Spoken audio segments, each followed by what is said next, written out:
Today is the beginning of the end and the start of a new beginning.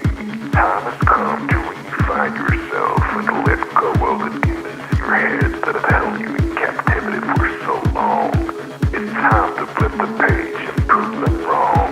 It's time for rebirth. Yeah, time's up to say goodbye to all the haters, doubters, and non-believers trying to bring you down.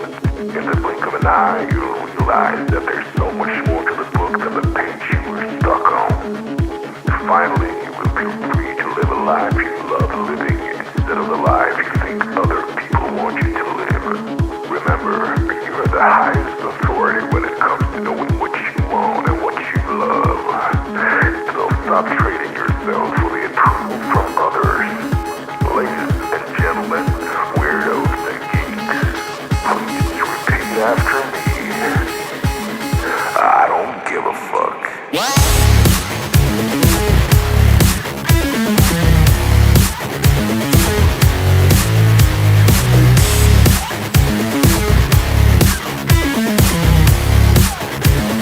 I don't give a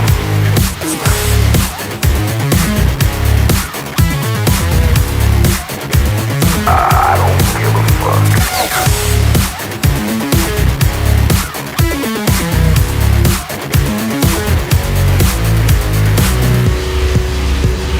I don't give a fuck. I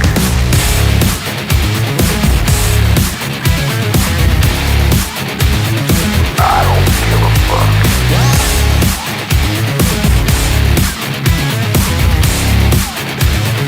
I don't give a fuck.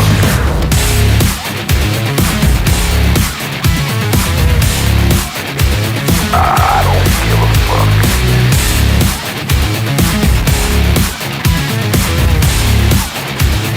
I don't give a fuck. It's time to start doing the right thing. So trust your instincts, stop listening to others, and own your decisions. People will always tell you what to do, meaning how to live. So let's create space for what matters most to you. You'll be glad you did. Now start claiming your time and your mental well-being by saying no more. No more. Say it loudly and proudly. In other words, fuck you.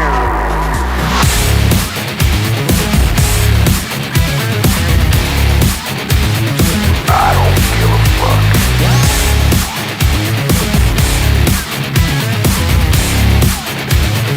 I don't give a fuck.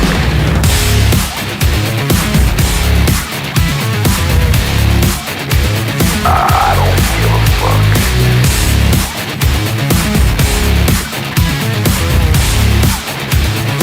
I don't give a fuck.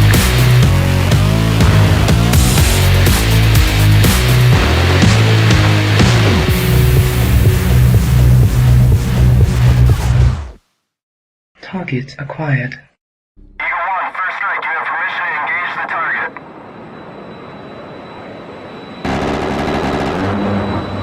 Warning: the following video contains explicit language which may be offensive to some viewers or inappropriate for children. The content within this video is intended for mature audiences only. And there he is. Welcome. Welcome, welcome. Is my camera? Good evening. My camera must not be. You're frozen. Yeah. My camera is in fact frozen. Let's see if we can fit. Oh, I see what's going on here. Hang on. Stand by. I think. Don't worry, ladies and germs. We're professionals here. Okay. This is how professionals do it. That's not what I wanted to do. All right. I may have to reset that camera. Give me 1 second. I can switch to. Hang on. I got. Fortunately for me.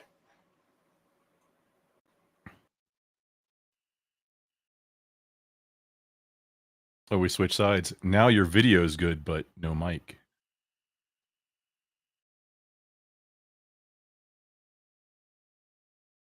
Or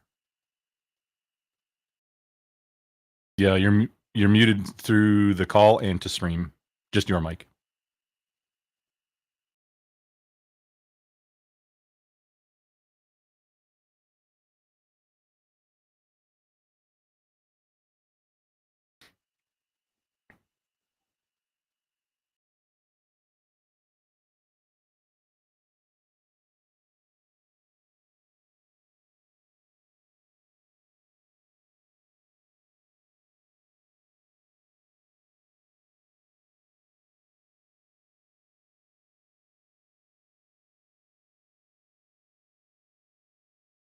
Still muted.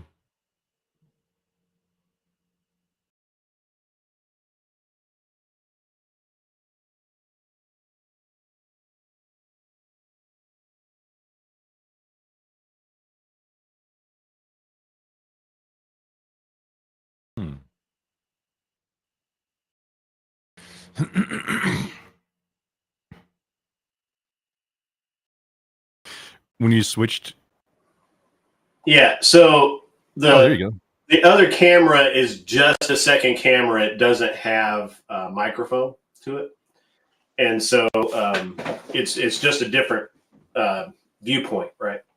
So when I put it up on screen, there's no audio attached to it because it's an extra camera, not the main camera. And anyway, and what happened was I was trying to do all of this from OBS, but OBS got pissed for whatever reason and froze. So that was fun and exciting, but we got it fixed now. Everybody, welcome to the show. A little bit of a rough start there, but we're going to get it going on. How you been, Grumple? It's been a minute since we. It has been a minute. I'm living a dream. Always living a dream, man. You know, there's all kinds of dreams, but I'm trying to live. I'm trying to live the dream. All the dreams. You're living all of them. It's been with the work situation. It's been what is it? big change in how are you busy. like manufacturing? What do you do? I don't think I've ever asked you what you actually do. So I was a comm guy when I was active duty Marine, and I'm still a comm guy. I do full stack infrastructure. So it's like just throughout, you know, civilian career, it's been about 75% engineering, which is design and implementation, about 25% operations, which is admin stuff, you know, day-to-day care and feeding of infrastructure. And then again, about 75% just networking. And then about the other 25%, the rest of full stack infrastructure. So network virtualization, both hardware platforms and like ESXi, VMware, Proxmox, KVM, all like DOM zero, power virtualization, all that good stuff. Storage networks up through operating systems like Windows, Active Directory, and Linux. What I'm doing now is primarily my last few roles have been like lead engineer role, network engineer. Right now I'm doing something that oh man, words have been all my life.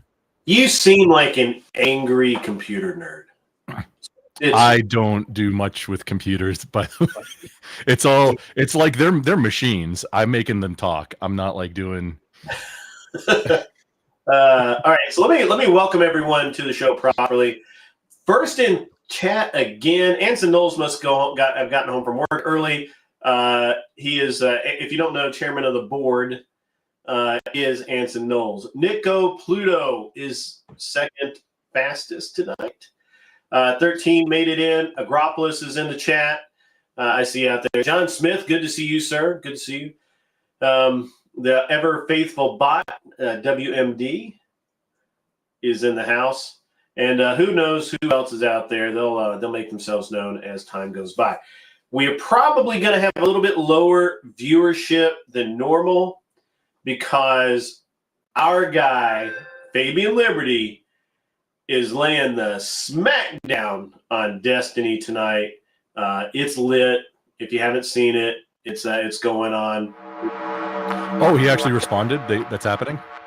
Yeah, that's happening. Cool. Let me put this up there really quick. Tiki Tac donated $10 super chat. What's up, Grumps? Tiki Tac says, "What's up, Grumps?" You can't hear it because you're not on YouTube right now. So they're a really, really extra soft, feminine voice just said, "What's up, Grumps?" to everyone. Tiki Tac, you sexy mother lover. I know Tiki Tac has got it going on, and we also had $9.99 from Agropolis. Good to see you in the chat, sir. And he said $9.99 from Agropolis and some. It looks like something fist bump, something, I don't know. Anyway, it was cool. Oh. Appreciate it. Look at that. You can thumbs up and like a super chat and reply to it in the chat. That is cool. Yeah. Yeah. Thumbs up. Does my mic sound bad? It sounds a little different but I wouldn't say bad per se. Not as good as what I would like usually. Yeah. Well, so I At least on this updated. side. I had a mandatory update of the software that powers the soundboard. So who knows what happened there? Oh man, that's the worst. Yeah. Oh, they added colors. Colors now. Oh, that makes it sound better. Here. Does it sound better now? No, the colors make it sound better, like RGB Yeah, colors. absolutely. They make it. It's like Chrome makes it go faster. Every Right. sticker adds 5 horsepower. The colors make it better. Like, yeah. Does it sound better now? It sounds about the same. You're actually crackling out. Not hard crackling, but it's like crackle dropping a little bit. Not like plosives, but it's just dropping out a little bit. It also. All right, let me go through the settings just really quick, just to make sure. Yeah, what Tiki Tac said, your mic sounds like a laptop mic. Is there any microphones on any of your cameras or anything? It might be using that. There is a microphone on my camera. There you go. Yeah. It just boom, just like that, immediately sounded better. Right. So first, when it updated, Talk Studio decided that that it just reverted to some random default mic.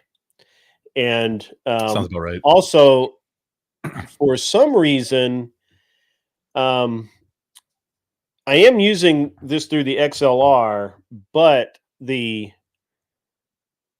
board, I don't need a 40 maybe I do need phantom power with this. Does this sound better? Does this sound better when I?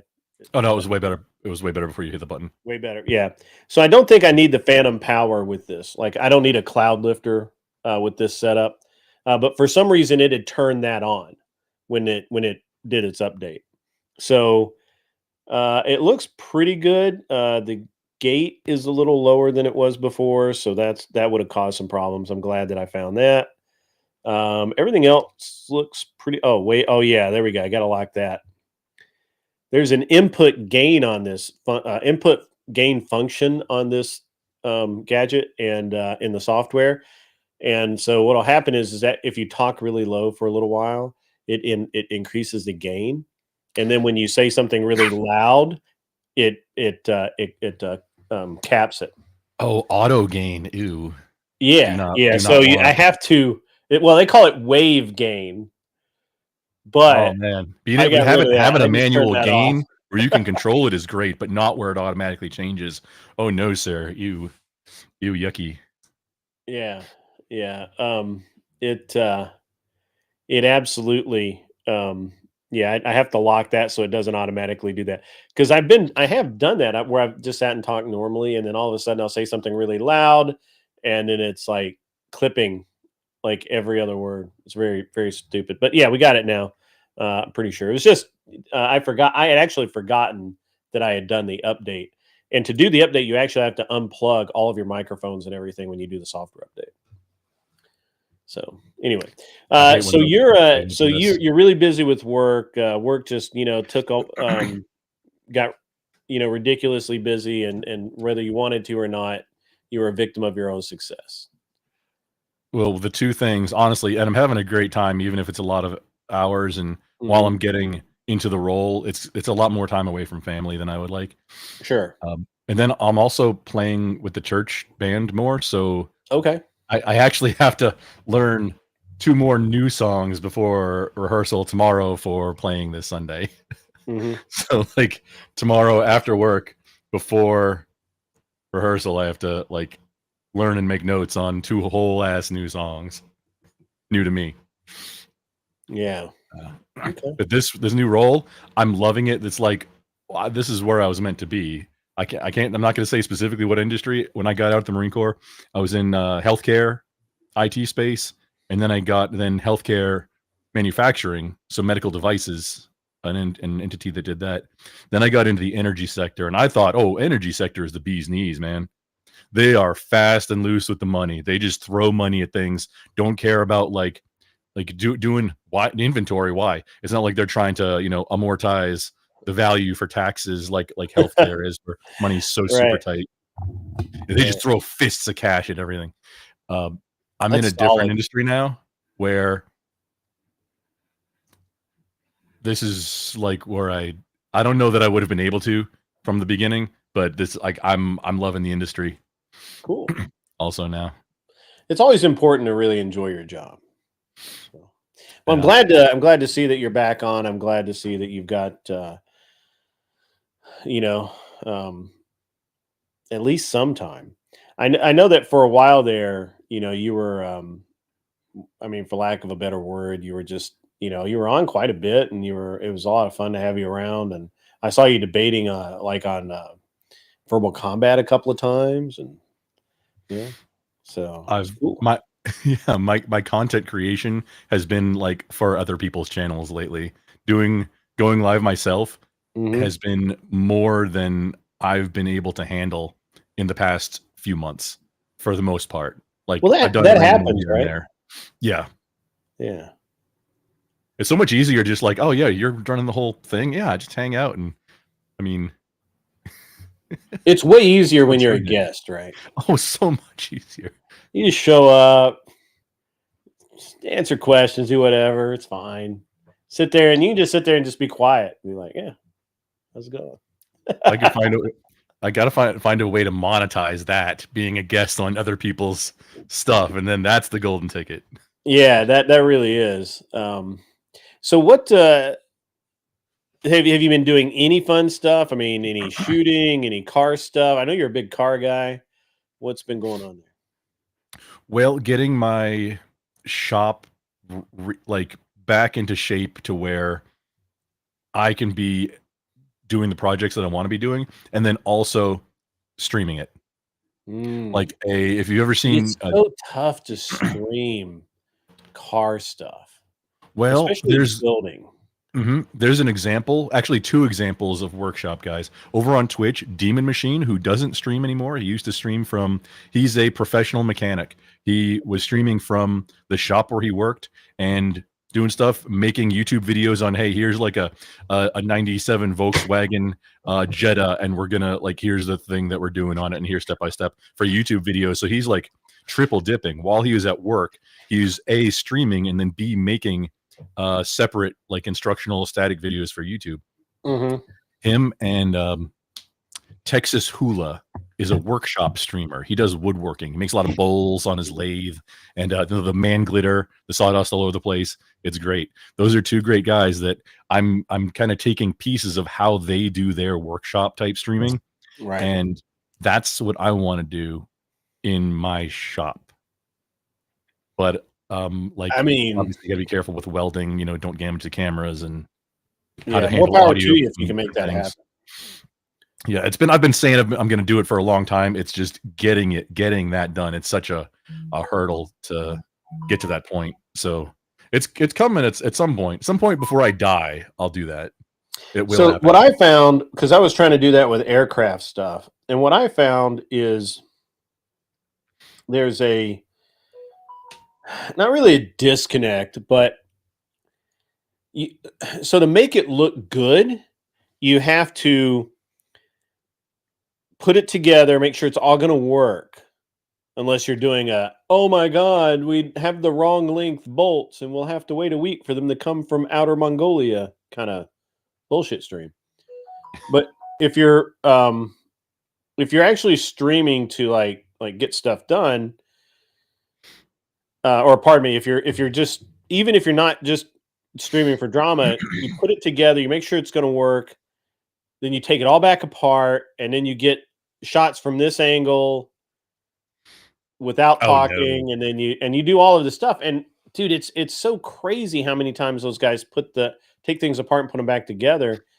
And I don't have the patience for it. I don't have because I barely can take pictures while I'm like static pictures, like stopping just to take out the cell phone and go click, click, click. That's hard for me. I can't Yeah, even imagine if I had to like stop, move a camera, redo what I just did so that you get a better shot of there's no. I don't know how the that's guys are like Roadkill Garage, or not Roadkill, Vice Grip Garage, and I don't know how those guys. I mean, obviously it's their full-time job, so they're taking a 3-hour job and they're spending 8.5 or 9 hours on it, right? I get it. And they're making money doing it. I just, man, mentally, I can't do that. I'm more with you, where the having multiple cameras set up, and then I've got a motion tracking camera that I haven't need to use, but then like Demon Machine setup, it's on a rolly cart, like a medical crash cart, Yeah. where it's on wheels with then like a keyboard or a laptop or whatever, and then camera and other stuff, like a camera on a cable, so you can go and hang it from a hood or whatever, that type of thing. My shtick is more, it's like hanging out with Uncle Grumple. It's like as if I was in suburbia and my garage door was open and I was working on something, and you're just in the neighborhood, stop by and hang out for a while. That's the type of stream, like shop stream, that I'm trying to do. Like, oh, what's Grumple working on? Maybe it's some kind of Pew stuff that we're probably not going to be also live on YouTube for. That'll be for a static video later. But then, hey, on the other platforms, maybe we're just, I'm going to do some unboxings. Dude, I have a Fight Light belt-fed AR upper that I've had for over 2 years now, waiting to unbox. I have the lights, I have the setup. I just need to get it done and start making unboxing. It's the getting it done part that gets you. Yeah. So I've got these things that I've been waiting to unbox for years now. I was in here working earlier today because I'm trying to reduce some of the some anime flash off my glasses is fine, but too much of it annoys me. I don't know about the audience, but it annoys me. So I like moved my screens around. I tried 3 different filters on my on the one camera, on the camera right in front of me. On the camera over here, I have it set up so that it has it still gets me. It's a wider angle, so it gets me, but it also gets all of the weaponry behind me and all of the books and stuff over here, and it's a really good shot. So when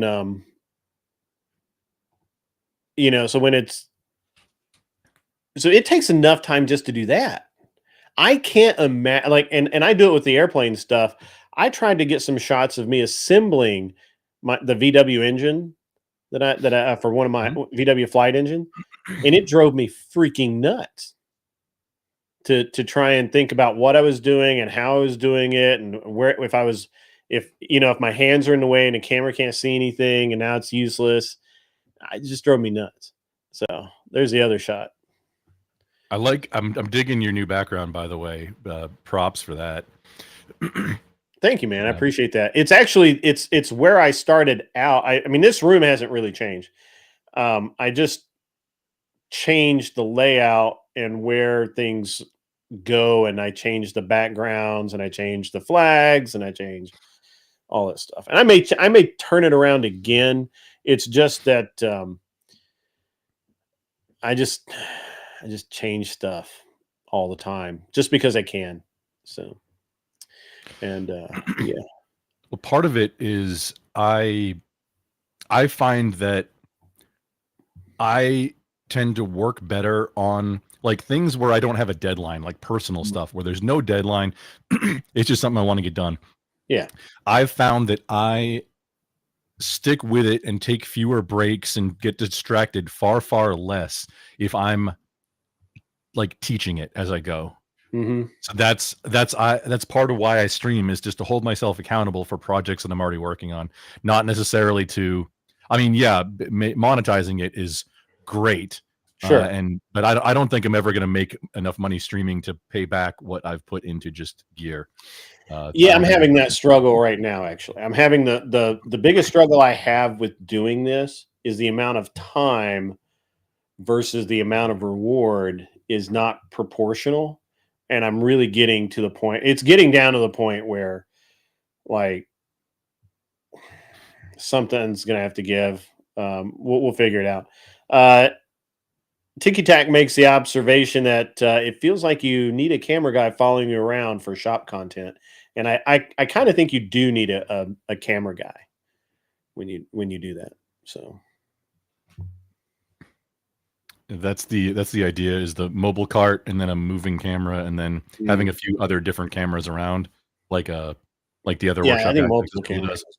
Having like just changing the scene so that you have, hey, I'm going to be working on this bench. Okay, the camera that's more proportional for this bench, or multiple camera angles going at once. That's the only way I could see doing it too. Otherwise, too much effort, and Well, we I got a don't have TTS staff. coming in. Agrolepolis donated $19.99. Super chat. For the gear, smiley face emoji. That's awesome. I wish you could hear the voice, man. It's so good. You know what? I'll remember next time one comes in. I'll unmute the stream. Yeah, so I yeah, can hear it. unmute YouTube. It's so Oh. good. Just play it back. Just go back 15 seconds. Oh, you know what? Yeah, you can do that. Can't you?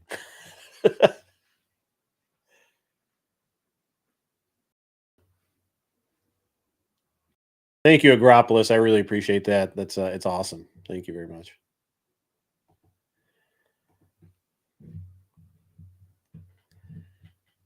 So, yeah, I love how she pronounces his name. Yeah, Oh, that's funny. Emma. That's Emma. So I heard it. you heard it. I done heard it. Yeah, that sounds great, right? That's fun. It is fun. It is, the TTS is just fun. So what? All right. So I know what you've been doing for a while.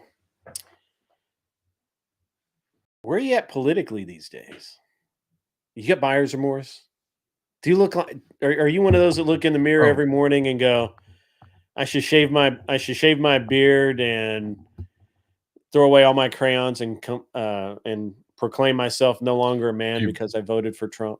Bite your tongue, sir. There will be no throwing away of the crayons. That's wasting food, and we won't stand for it in this household.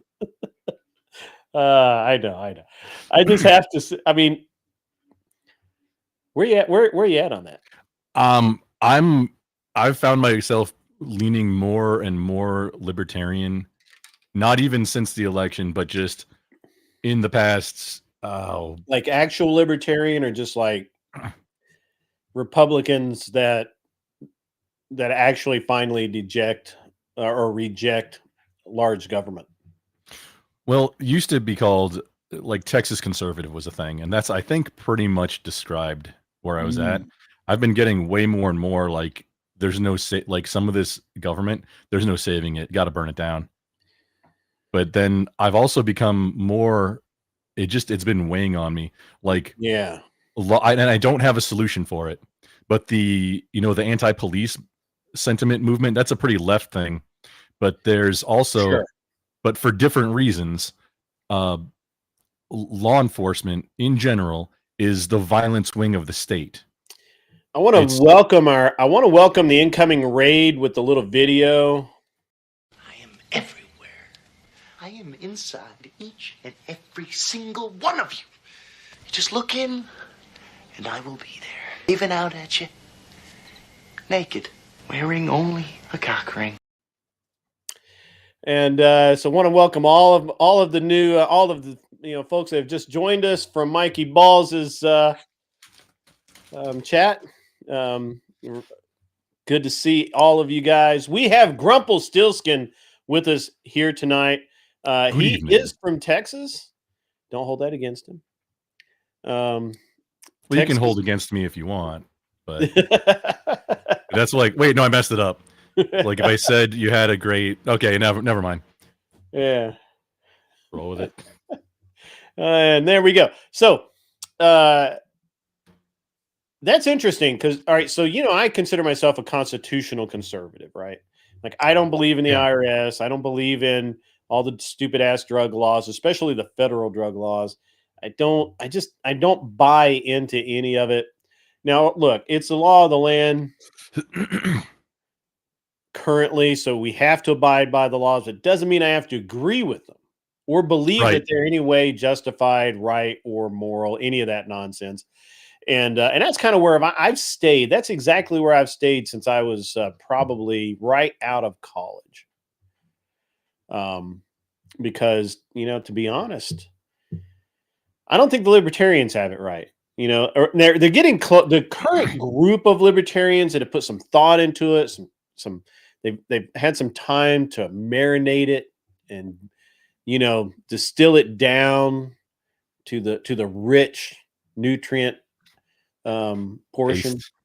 Rich nutrient base. I'm somewhere in between. Like Yeah. I'm some like the overlap of there of, and depending on who you're talking to versus like political science definitions, that's going to vary on kind of where you land, I think, or for anybody for that matter. Yeah, I mean, I personally, you know, again, I'm constitutional conservative. It's not in the Constitution. You should have no right to make a law that goes against or modifies in any way the Constitution. And then it can be challenged. States can to some degree, right? Except for the original, I think 10. I think it's the first 10 of the Constitution. The 14th gives the federal government rights over for the first time, the federal government rights over the states. But those were limited, and they were intended to be limited. And to be honest with you, man, I think we've lost sight of that. I hear people every single fucking day, man, that are like, well, you know,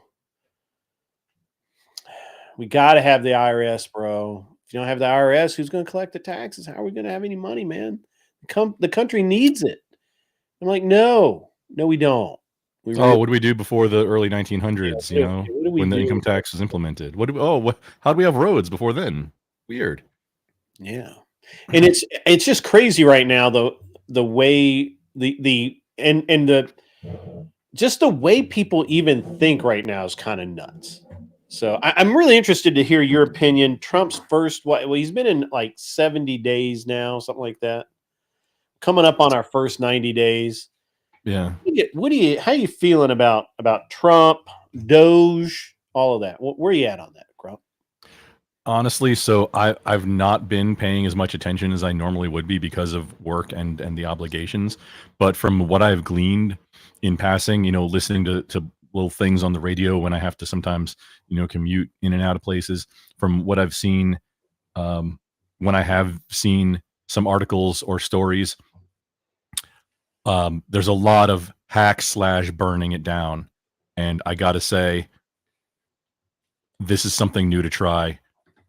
So the Marine in you loves it. Right. Oh yeah. No, like the Marine Corps Urban Combat, the Mountain Manual specifically says, before anytime you go into a door, anytime you go into a stairwell, anytime you negotiate anything, a mouse hole, anytime you enter a new space, you frag that first. Right. Grenades. Yes. You toss a frag grenade, not a flashbang, but you frag every single new space. I love the Marine Corps handbook. It's about this thick, and it is literally 1/8 of an inch, folks. It's about 1/8 of an inch thick, and it basically says, when in a new area where enemy combatants may be, use grenades. If entering a building, use grenades. If negotiating a stairwell, use grenades. And if you happen to remember the fact that you have a firearm with you, you can use that too. But first, use grenades. So I love that. That's great, man. That's one of the best parts of the Marine Corps handbook. All 40 pages of it. You know why that's just the Mount Manual. That's the Urban Combat Manual. That is, and it's roughly its publication is about that thing. You can download it. It's like, yeah. Do you know why? Because Marines don't want to read that damn much. Yeah, getting Marines to read the whole thing, that's the challenge. It's like everybody else are reading it, but that's right. Trigger warning. When in doubt, blow it out. Not even in doubt. Just, you know, hey, anyway, like that's the default. The default is toss grenades. The thing is you generally don't carry that many frags to do that over. But you know, that's the optimal situation is somebody will have one. Glitch. Somebody's gonna have one. So the hack, to answer the question though, the hack and slash burn it down. Just pointing out, hey, you know, some people that are 200 years old are receiving benefits, like getting government money paid out. Huh, that's interesting. Maybe we should take a look at that. That wouldn't have happened without Yeah, mistakes are going to be made. Yeah, there might be some short-term pain, but it's kind of like ripping a Band-Aid off. Does someone violate TikTok? Okay. Does TikTok even have TOS? They must, because they like everybody with TikTok has a backup TikTok account because they get like suspended all the time, from what I understand. Well, I think that's because of nip slips and stuff. So you're gonna have to explain this one, John Smith. I'm not cool enough. I don't have TikTok. I'm not that cool. Yeah. So all right. So you think Doge is doing a good job? From what you, I'm not sure their day to day, but the overall impact I think is a very net positive. net positive. That's a little bit about me talking out my ass because I'm not sure about everything that they're doing right now. I haven't checked their website in I don't know quite a while about the like, hey, here's what we're doing. Here's the like, and that's the thing is that they're supposedly being very transparent about it and posting just online. Hey, here's what we're doing. Here's what we're looking at. So all of that, at least at the surface, sounds great. You know, Ticky Tack, I actually really want to have a discussion with you, and we can do it along with Grumple Stillskin here. I keep hearing people say, and I want your side, I want your opinion on this because it'll probably align with mine, but it may not. That Doge is operating with so little oversight that Elon can just basically write his company's new contracts from the government and all these agencies just willy nilly, and I think that's bull crap. I think that's like complete horseshit. But I want to talk. I want to talk through the sides with it, and Ticky Tack's really good at taking the opposite against me, and I can take the opposite against him, and we can swap back and forth. So that's really good. But what do you think about that? What do you think? Because all right, have you heard the claim that Elon Musk is the largest government contractor? Period. I have heard that claim, Mm-hmm. and to your point is that if that were possible, then that would be a giant. Oh man, that conversation the other day, that would be a giant conflict of interest. Mm-hmm. But from what I understand, is that Doge is really strictly an auditing entity, and then also that elongated muskrat is also recused from anything having to do with entities that he's affiliated with or owns or owned or anything of that nature, because that would be very obvious if he was and that also that he can't write contracts, he can't write new contracts. Correct. Well, all right. So my understanding. Let me run this by and see if you've heard the same thing, and okay. we'll get Ticky Tack up here. We'll get him. So, my understanding is a couple of things. First, Elon, and this has actually happened, I think, 2 years ago. Elon stepped away from the daily running of all of his companies. He doesn't. You know, it used to be that he would actually like sleep in the offices and he would mill around and he would fire people randomly because he'd just sit there and watch them for a couple of hours. And if they weren't living up to expectations, he would fire them and all that kind of stuff. Right. I think that's true. But supposedly he hasn't been in direct leadership of any of his companies for a while. Now, that is not a government. I mean, it's a government thing, but it's mostly an SEC thing because he owns so many companies that are interrelated, right? Like Tesla and SpaceX and all of that, that there's the SEC doesn't want him in direct control of all of the companies at the same time. So he can't be like, he can be on the board, but he can't be chairman of the board or the CEO of all three of the companies or even two of the companies at the same time. And I'm sure there's more than three. I'm being facetious. So I think it was an SEC thing that drove him kind of out of the day-to-day running of the companies because of the fact that he had so many different layers. And so basically, the if if Tesla applied for a grant or was given a grant by the government, then SpaceX could, in theory, use that grant instead of Tesla, and that's commingling. And anyway, so SEC, just for Oh, that'd be clarity, very commingling of funds. That would be yeah. very. If a But grant, there are companies that do Ooh. that all the time, right?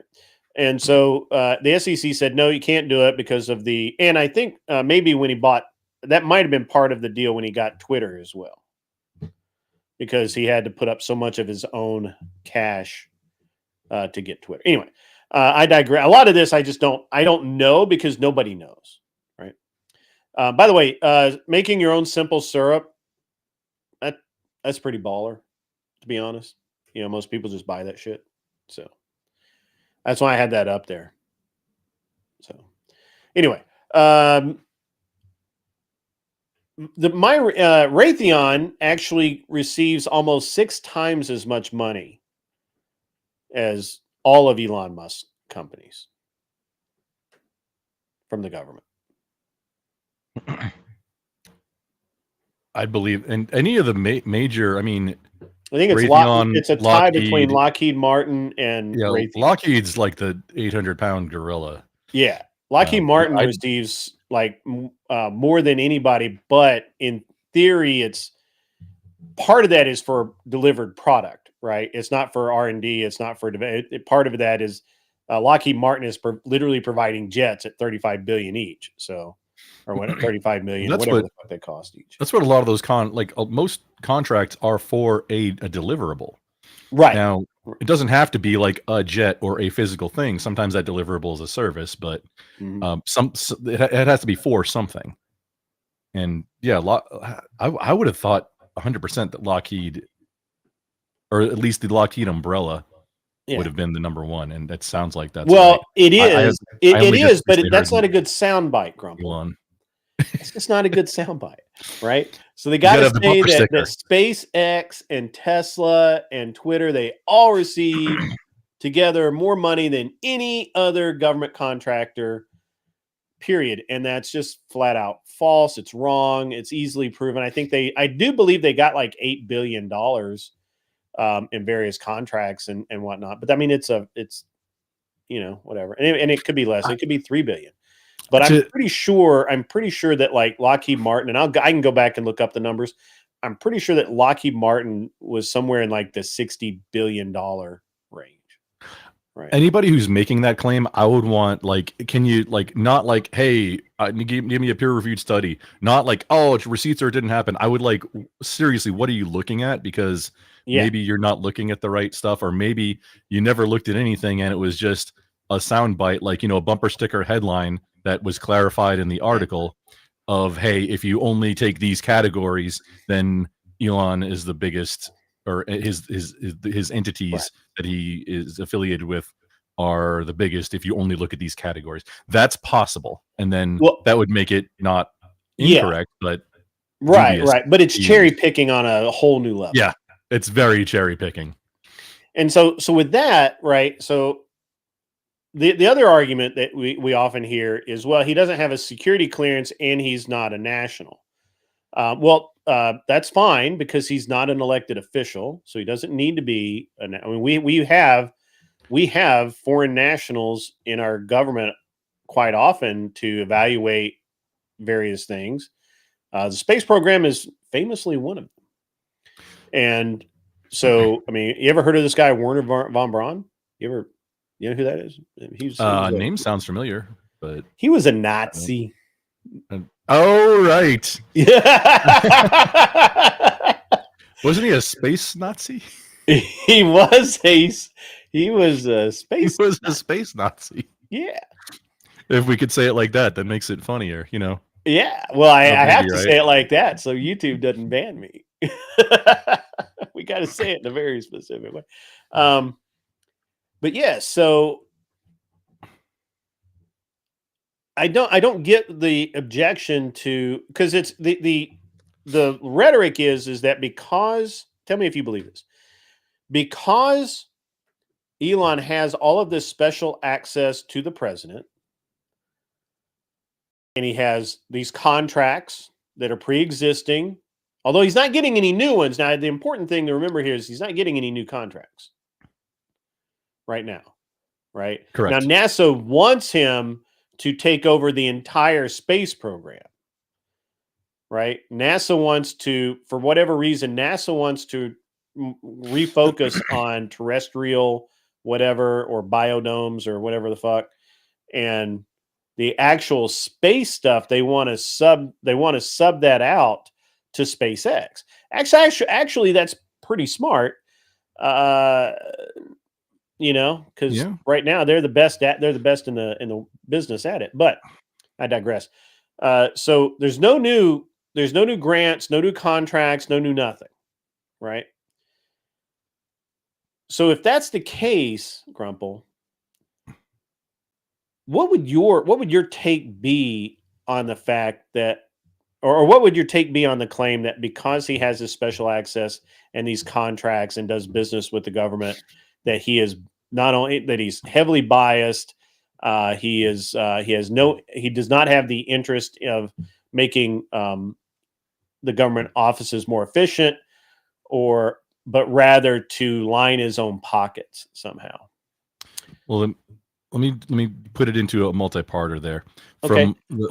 Just let me interrupt you one second. Okay. John Mosman, good to see you. Everybody just came in. I can't say hi to everyone individually. Thank you very much for being on the show.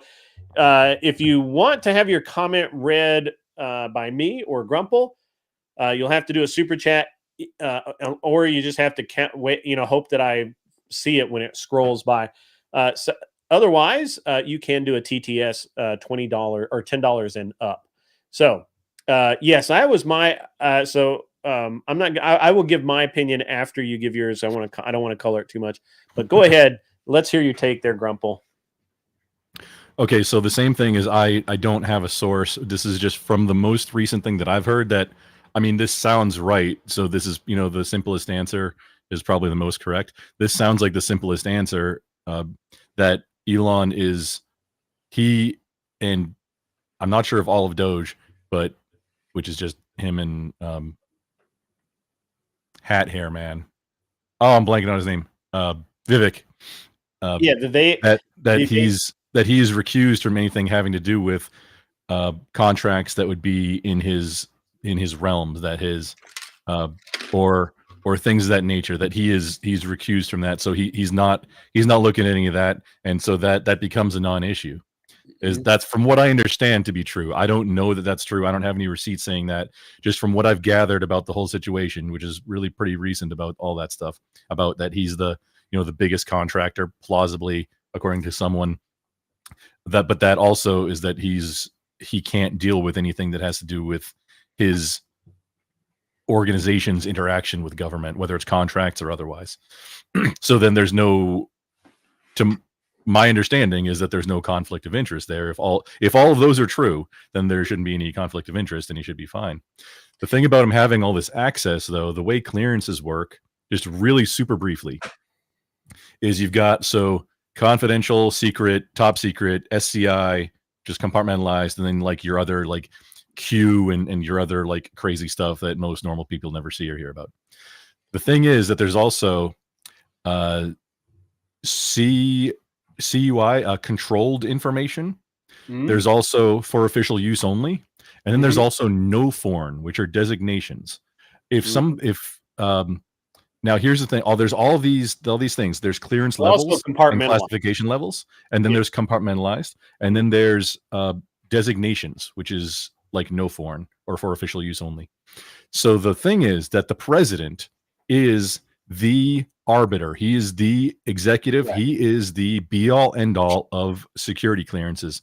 All power to classify or declassify is delegated by and directly reported to through a chain to the president. It ultimately comes to him, and he doesn't have to go through any process. He can will it to happen. Right. He doesn't have to write anything down. Yeah. So what Donald Trump, what the president, the role of the president can do is just, hey, you have a clearance now to Elon. Something that is no foreign, something that is designated no foreign is not. He can't just say you can see this no foreign thing. Now, the way that he can do that is he would have to be involved in that and say, okay, this isn't no foreign now. You can see it. But if they're, from what I understand, they're not doing anything with national security yet. Right. It's all confident. Anything that's PHI or PII, like personal health information, or PII, which is personally identifiable information, that is classified at confidential, which is not of concern to national security. There's no, I don't think anybody even get a, I've never seen anybody have a confidential clearance before. And I was active duty. I had a TS when I was active duty. My current role, they are reactivating my clearance just for funsies. That's that's part of what I'm doing now. So I've been through the process. I've been, read in. I've gone through the, like, if some politicians, and we won't get too deep into it, but some politicians who've been very public or have had very public stories and things about what they've no shit done and don't deny, any normal person would be in Leavenworth. Right. Any normal person would be either turning big rocks into little rocks or just gone. You'd just be vanished. Yeah. Well, and so this is where this has been my take on. By the way, welcome Tiki Tac to the show. Hey, Tiki Tac. Welcome Viking Paradigm. I see you out there, sir. I don't know who else I missed, but welcome to anyone who just walked in the door. It's turning out to be a really great night. For you guys that don't know, by the way, Fabian Liberty is spanking Destiny over his knee. Not literally, figuratively. No, literally. We don't, Literally. Not literally. not literally. Literally. But Destiny is getting completely hammered by Fabian Liberty over on Fabian Liberty's channel. I understand that a lot of people want to go watch that live. I'm going to watch it on the playback because I think it's going to be freaking great. But it's going to be that is epic. I understand if you guys want to go see that. I think they should be wrapping up shortly, but you might be able to catch the last few minutes. I don't blame anyone if they want to go laugh at Destiny at all. But Destiny is Destiny's getting roasted, man. Like that dude. But I mean, obviously Fabian Liberty is like ridiculously good debater. And speaking of debates, for those of you guys who don't know, all of the people in the chat that just walked in, I debate very often on Monday nights and sometimes on Thursday nights in various places. This past week, it was basically me versus a bunch of Gibbs and I were the only actual conservatives on the panel. Everybody else was at best, in theory,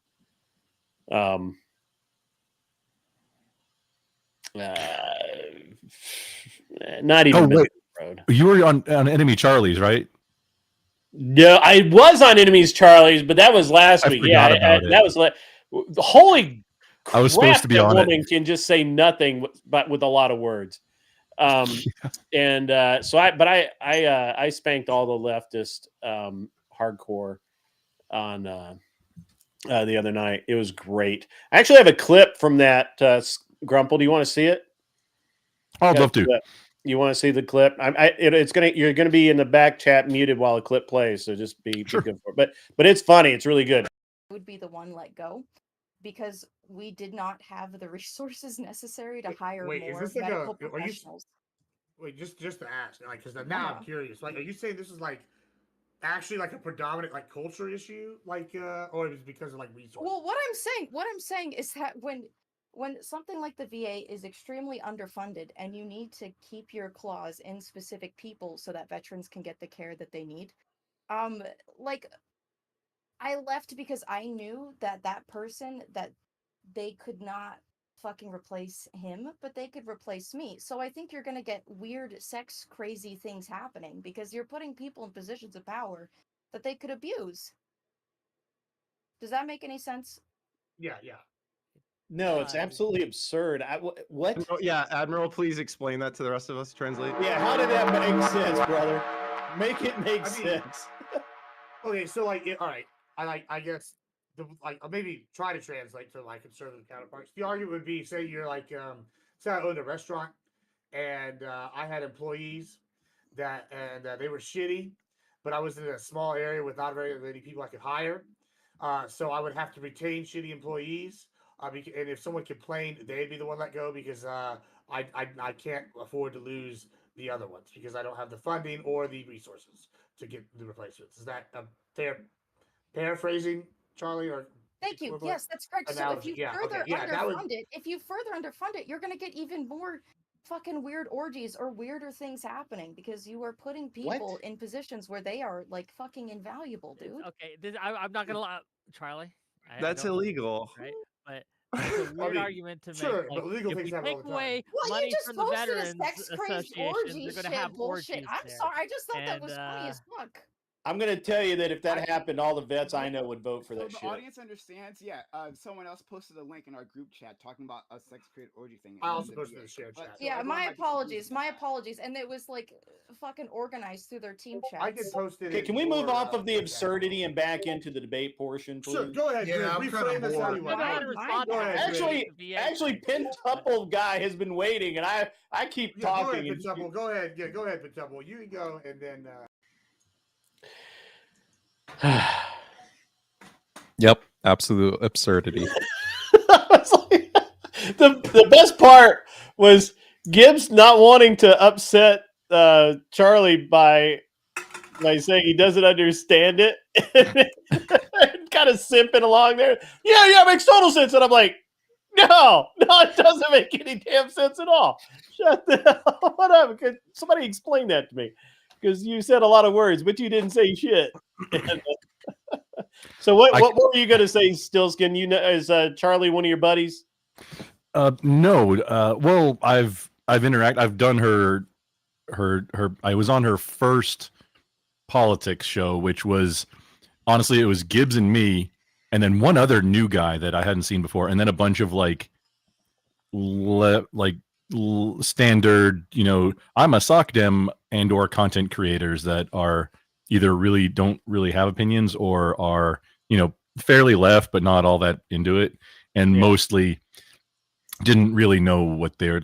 It should have been like super easy bodying wins. I was more there because it was a Royale.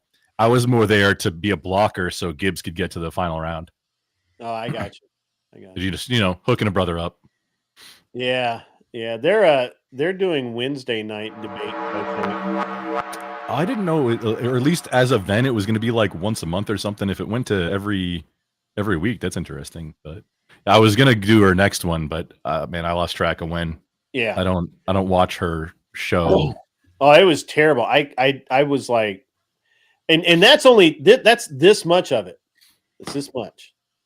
So that was from hers or from Prime? Because that's most of that cast is from Prime's Monday. Oh no, so that was on Gibbs's show, and Prime. Okay. Prime was a guest, and Wick was a guest, and that's why I could be a little bit more. I could be a little bit more risque in my responses because when if you go, I went on Wick's show, and every time I kind of start going after him, he would be like, no, you can't do that. So, but doesn't it kind of suck that we have to censor ourselves more than what TV has to? Yes, absolutely it does. Absolutely it does. And I don't know, man. I honestly can't take Wick very seriously because he wears that same sweatshirt or whatever. I thought the hoodie was cool. I'm not gonna lie. It's kind of a cool hoodie, right? But then I noticed that it's like it's what he wears every single time he streams. Not 100%, but close enough that the plumber would say doesn't matter. The thing that gets me is that he puts his earmuffs over the hoodie, and I just that just rubs me the wrong way. And I did not notice that. I didn't either, but now I got to look at it. Now I got to look. I don't think they're going to have me back on Wick's panel. I made too much sense, and I didn't kowtow very much. So maybe he'll have me back, but we'll see. Wick also allegedly now had a GoFundMe to fix his teeth, and then I think the number was $3,000 allegedly that then he didn't use on his teeth. I don't know how much truth there is to that story. Yeah. That might be a yarn that I heard in passing. That's why I'm very much Well, there's a saying lot of yarns out there, that's for sure. Yeah.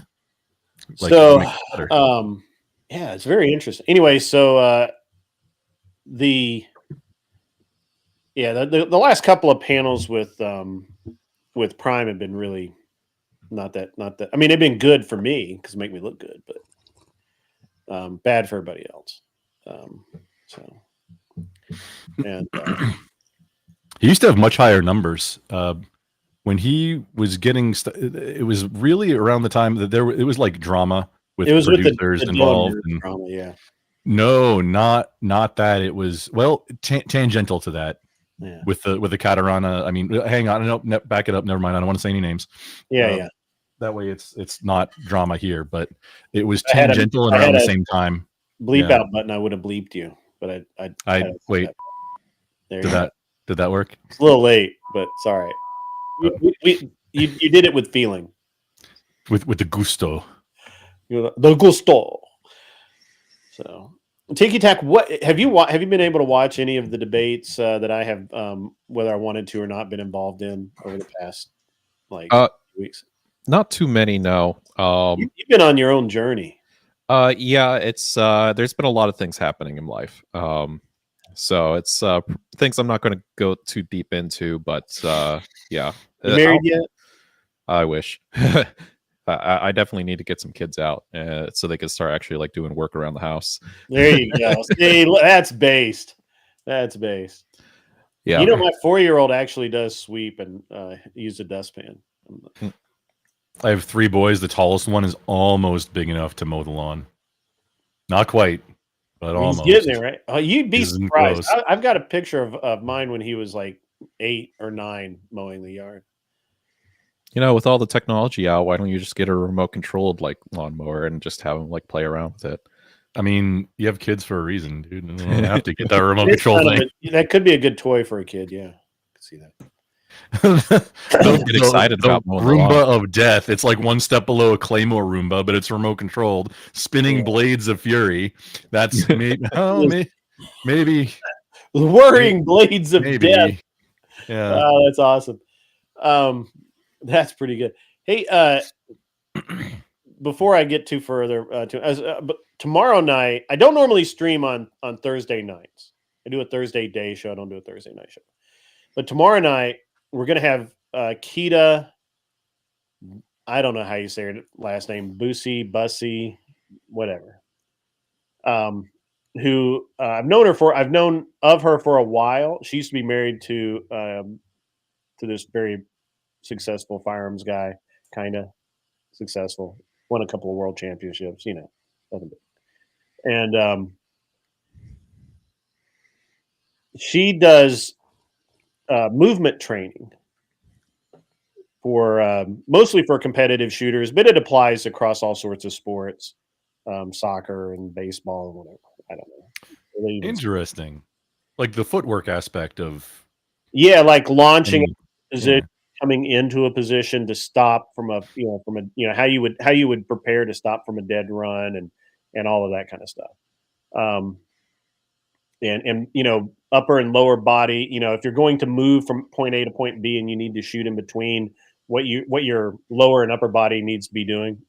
Hopefully she'll talk a little bit about it tomorrow. That's really cool. I don't really know what we're going to cover tomorrow, but also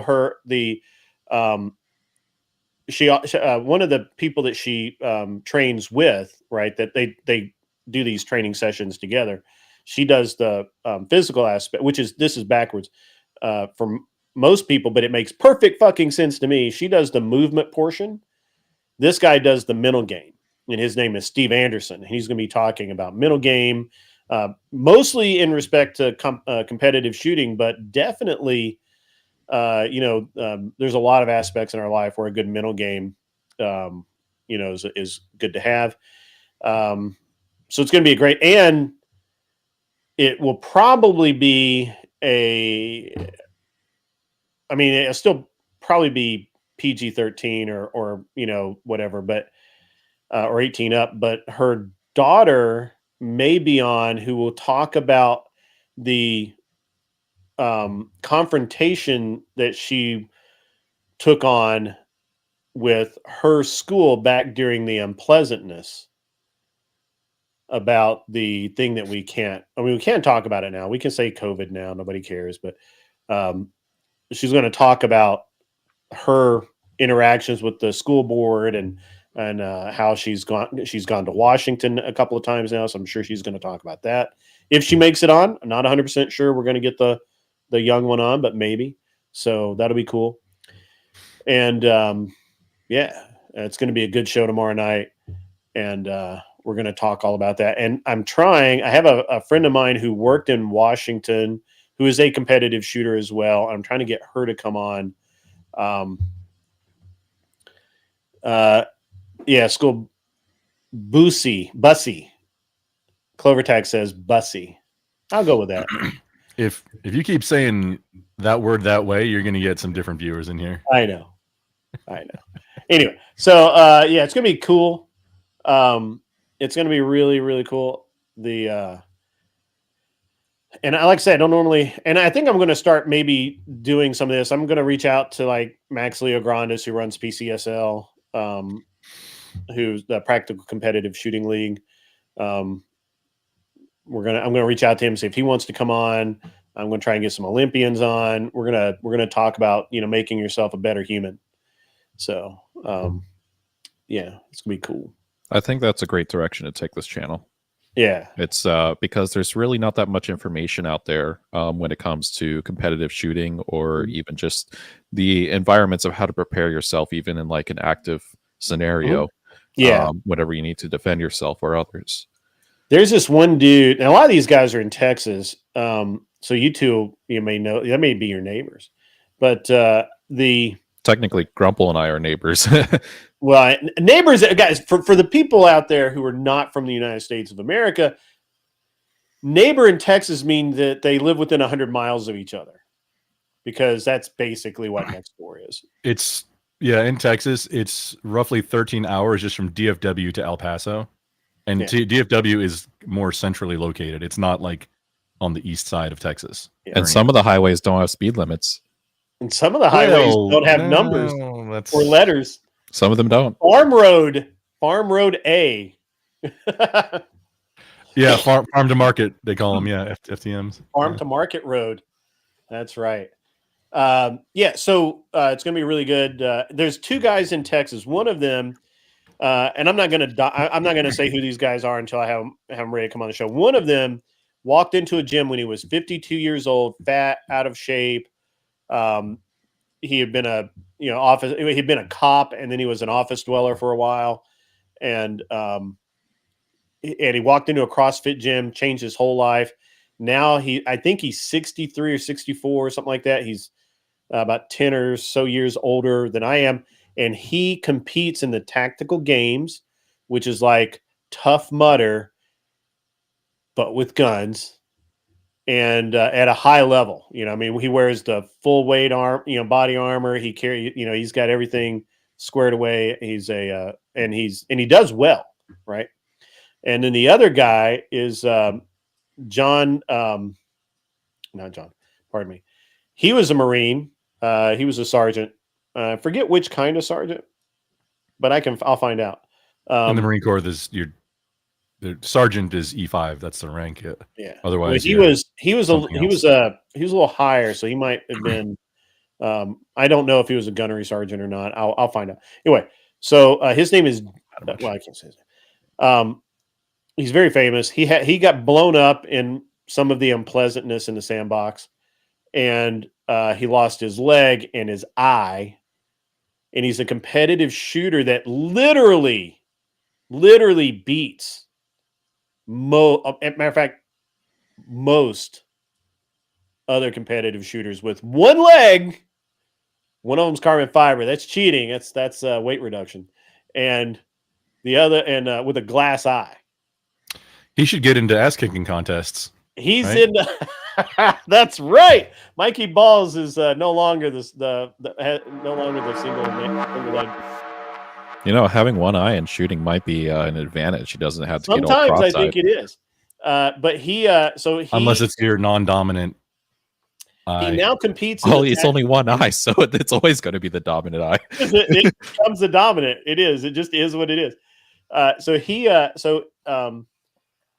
He now competes. He competed in 3-gun for a long time, sponsored by Leupold. The creepiest thing ever was he had this glass eye that was red with the Leupold like logo name on his eye. That's wild.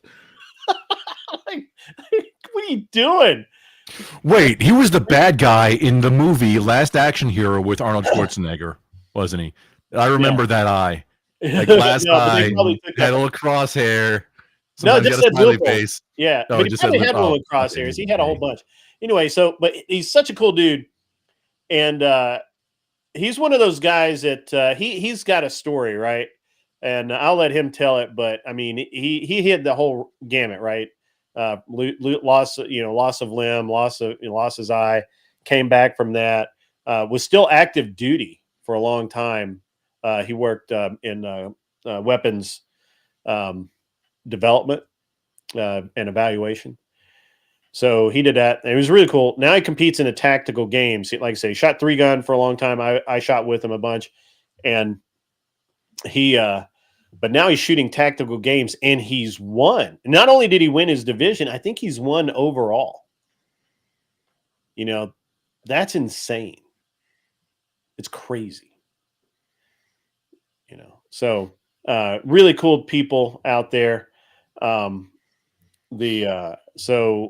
I know a lot of them, and I'm going to try and get them. I'm going to try and get them on the show. I'm starting to put out the feelers.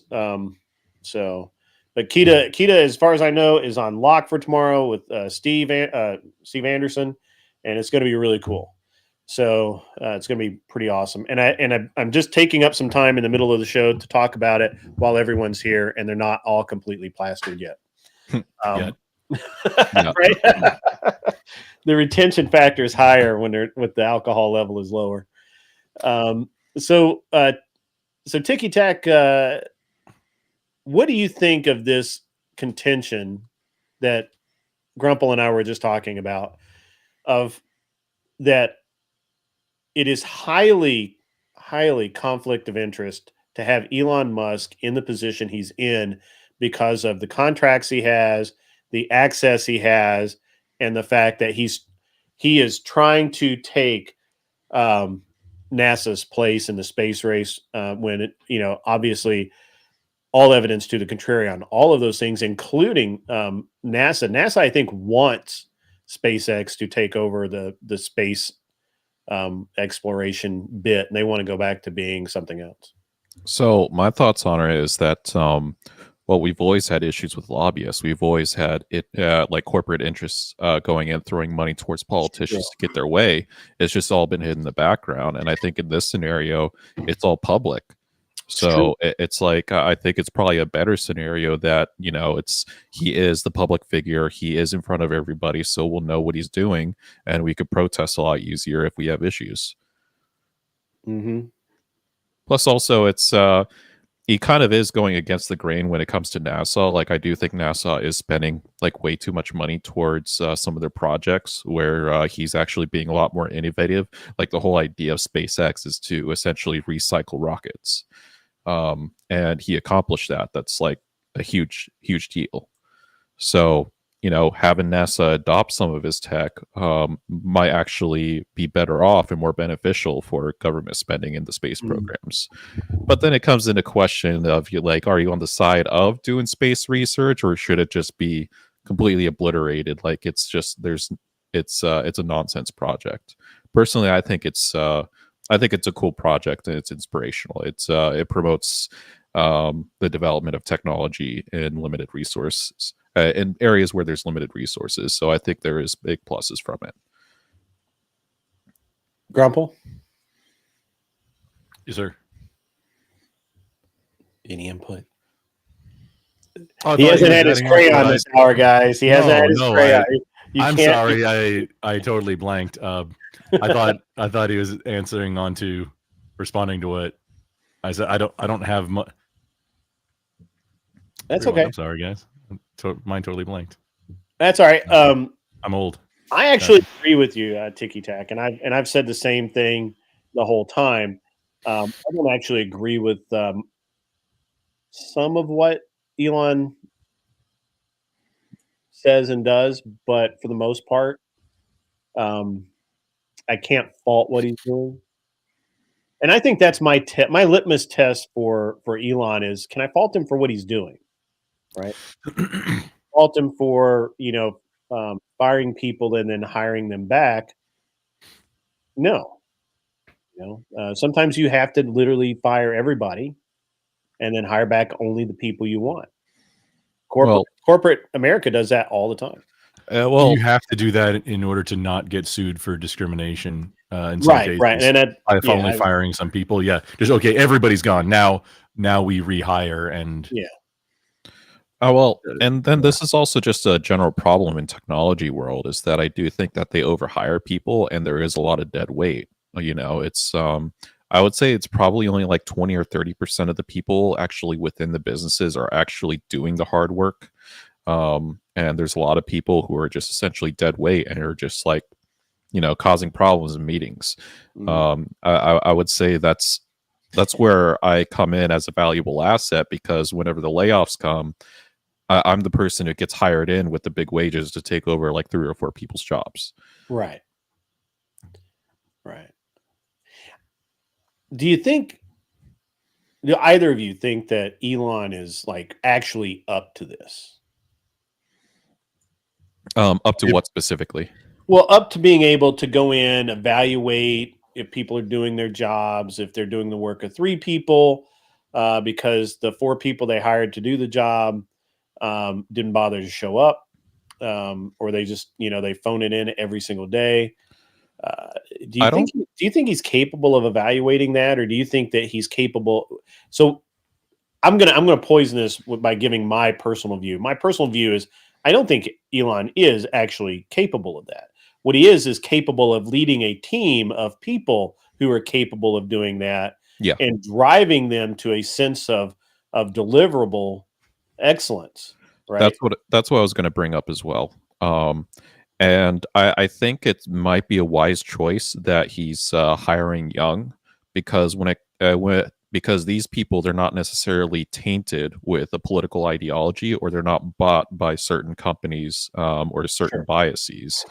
So I think that's the more but even though they may be inexperienced, but essentially all they're doing is auditing. They're not trying to advocate or push for any particular type of policies. That's being handled by the executive branch. Theoretically, you get people that young that are actually professionals, and they're going to be in the hey, got to do this exactly right without trying to put spin on it. In a vacuum, best case scenario that everybody has bias, everybody has something, but to try and minimize that, I see where you're going with it, and I like the cut of that jib. Thanks.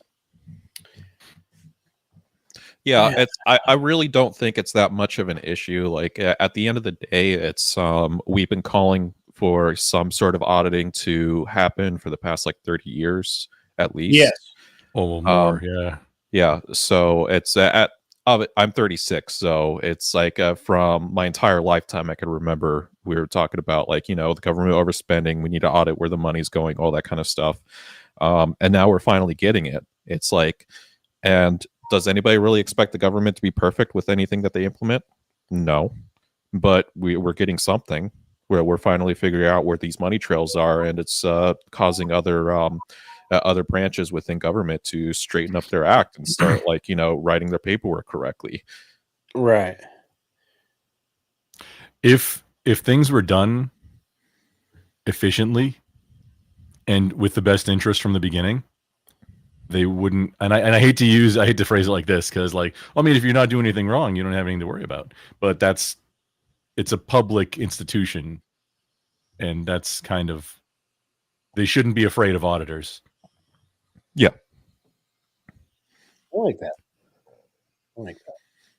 So the thing that they always say, hey, yeah, let us know what you're doing, because if you're not doing anything wrong, you have nothing to hide, right?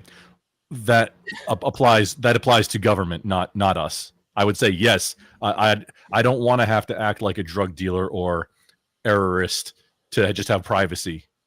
That's the government needs to be the transparent light of day thing, not looking at private citizens. Mm-hmm. What do you think about, can he actually do it? The government is massive. He's got a very small team. What is it? It's like 22, 23 people on his team. Well, it's like eating an elephant, right? You got Yeah. one bite at a time, and it's a big job.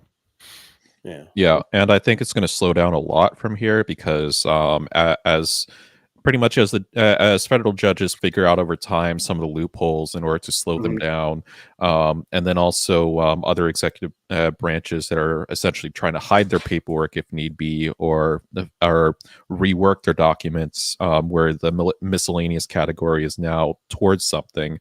It just makes the audits more difficult.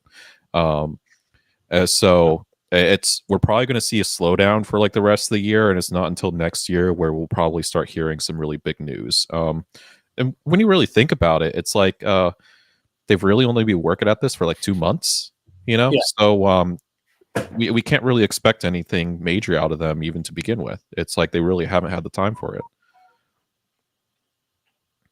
Okay. Anson Knowles is out there. Musk is the most qualified human to lead us into monarchy. Well, fortunately, he's not the one leading. It's interesting to me that from me, and this is just my point of view. And again, I agree. I don't think he can do it, but I think he can. I think the goal is not for him personally to do it. I think the goal is for him to set up the mechanisms for it to continue even after, because look, you've got to realize, right? Like look, Musk isn't stupid. Trump isn't stupid. They've got to realize that they have maybe another 3 months before the support starts to drop off, because we got to get into midterm campaigning. And once the support drops off, then the inroads that you're talking about from the different judges will start fucking them up. And so they've got to realize that they're on a clock right now. So I don't know what the strategy would be. I would probably just because I'm a blunt tool, right? Like I'm a hammer. I'm not a laser CNC machine. I would just set the mechanisms up so that it doesn't matter if they get rid of me, get rid of my entire team, that another team just takes its place. Mhm. Right. Just set up the mechanism, set up the requirements, set up the guidelines in such a way that they're basically bulletproof, bomb proof, as a matter of fact, and then just sit back and watch it happen. And then sorry. Go ahead. No, I was done. Yeah, go ahead. That's what that some people would say or would argue that one political side has been doing. Not, I don't want to say infesting the institutions, but essentially that, and creating regulations, getting idealistically driven people in key positions, especially like judges, that can then rule on whether or not this thing is as it should be, the thing that they implement. So it's like there's an argument to be made, and a lot of people have made that argument it's multifaceted approach, and that's how they've been winning for the past. Do you think it's a mole hunt? 50, 60 years. Do you think what Doge is doing right now is a mole hunt? No. So what do you mean? Well, to find all of the people who would stand in the way, right? Like they're finding every federal judge, every congressperson, every official that is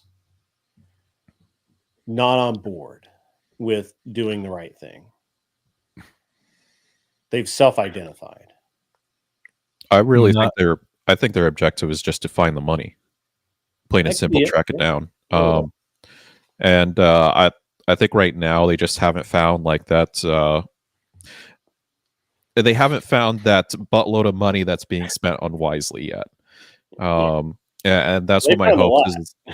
Yeah, but at the same time, they haven't comparatively to like what's being signed in budgets at the end of every single year. Like the Wait. like budgets. Not budgets, continuing resolutions. I don't think a budget has been passed in decades, maybe since the 90s.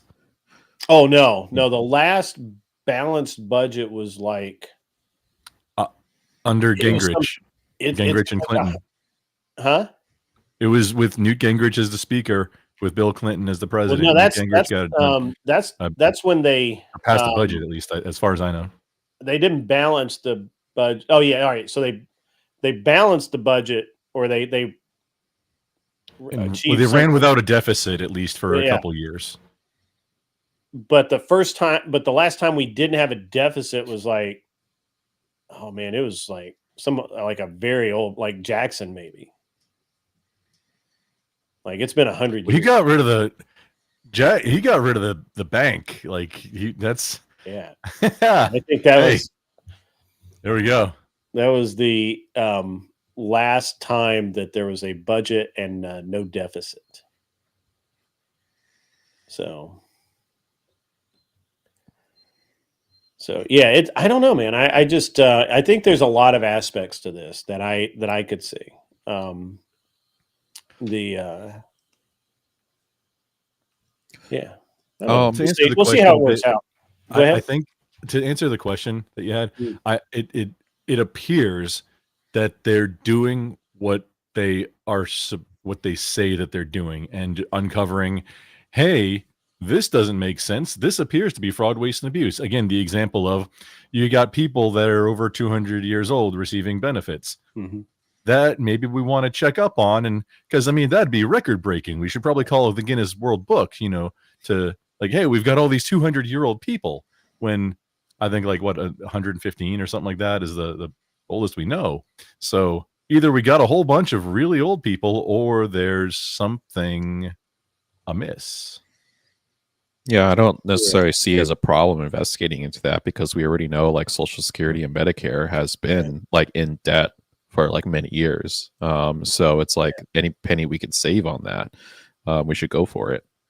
And that's like another thing that I wanted to bring up is that the left-wing talking points is that Doge is only like capturing a minuscule amount of money. I think people really forget like how much $1 million is, or how much $1 billion is. It's like let's just say $1 billion. That's what is it, 1,000 like people's salary for like $100,000, per year. It's like when you think about it in that aspect, like how many salaries that it could pay, it's like just saving $1 billion can save an entire neighborhood. It could bring an entire neighborhood out of poverty. Well, $1 billion could, I mean, that saves states. Yeah. And when you're talking think about this way, right? Like let's just say that getting ready to pay my taxes looks like we're going to pay somewhere around like 200 grand again, maybe a little more than that, maybe 250. But do you know how many people's salaries that is? Like blue collar people. That's it could be like 4 or 5. Yeah. I mean, well, yeah. My mom. Like So 3. the funny Thanks, thing Obama. is my mom has been retired a long time. She doesn't really do that much. She's 80, like 85 right now. I think maybe I'll have to look. But 75. So you know how much she lives on in a year? Now, keep in mind, the house is paid off, cars are all paid off. She doesn't really go anywhere except to the doctor and the grocery store and the pet grooming center. 40,000 a year. 16,000. 16,000. That's what she Damn. spent a year. 16,000. Frugal lady. Huh? Frugal lady. Yeah, she's very frugal. Mhm. She's very frugal. but yeah, Depression era, or having parents who were Depression era. Parents who are really, Depression era, really, frugal is the polite term. She's annoyed right now that her internet provider is $60 a month. She wants to find something cheaper. That is a bit high. Yeah. Depends on the internet you use. Yeah. But I mean, that's her light bill, water bill, insurance, car insurance.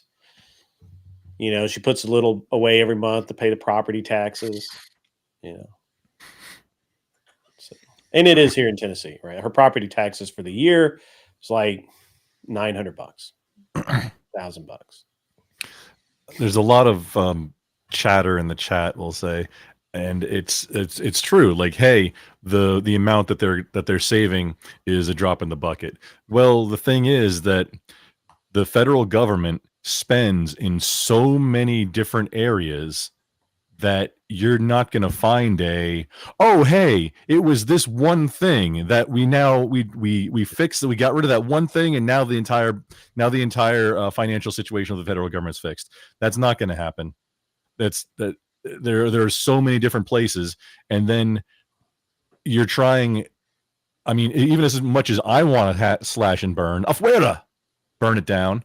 As much as I want to do that, there are programs that you want to still exist, but just not be full of corruption, fraud, waste, and abuse. You want them to be doing what they were intended to, instead of wasting money. I mean, that's like you're leaving, you got your heater, you got your AC on, and leaving your windows open. It's like, I mean, hey, that's a really simple thing to do. Let's fix the problem here, and just close those couple of windows so you're not wasting AC. Now, that's directly going to be less deficit, less accumulated debt for going forward, at least. And maybe if we can do enough of that, and it's going to be an ongoing effort, you do enough of that, and then suddenly the numbers aren't so wild. Well, hang on, caveat on that, with inflation being what it has been fairly recently, and like the trillions of dollars getting added to the supply of dollars, the quantity of dollars is going to go up. The numbers are going to go up, but the real dollar value is going to get lower on the spend. Yeah, that was definitely a point I wanted to spark on, is that I think people are having this expectation that we need to save trillions of dollars, but they need to realize that the trillions of dollars of debt that we have right now is already spent money. And it's been spent money that's been accumulated over many years. So it's like this expectation that we're just going to get a lot of that money back is unrealistic. So we really need to think about like what is being spent for the year, every fiscal year, and see how we could reduce that spending. And that's what Doge is targeting right now. So any sort of dollar amount that we can reduce is a good thing. It's the CapEx versus OpEx. That's capital expenditures versus operational expenses. And the capital expenditures, like you buy a thing. Now the OpEx is the service plan for that thing, or the support for it, or like an internet's a service provider. That's operational expenses. It's an ongoing thing that you have to do for your day-to-day, month-to-month, whatever it is. It's ongoing charge. Your like support for your routers or something, your Cisco SmartNet. That's an OpEx. CapEx is buying the router. The OpEx is the SmartNet you get on it, and like your internet service providers and your circuits. You want to reduce your OpEx.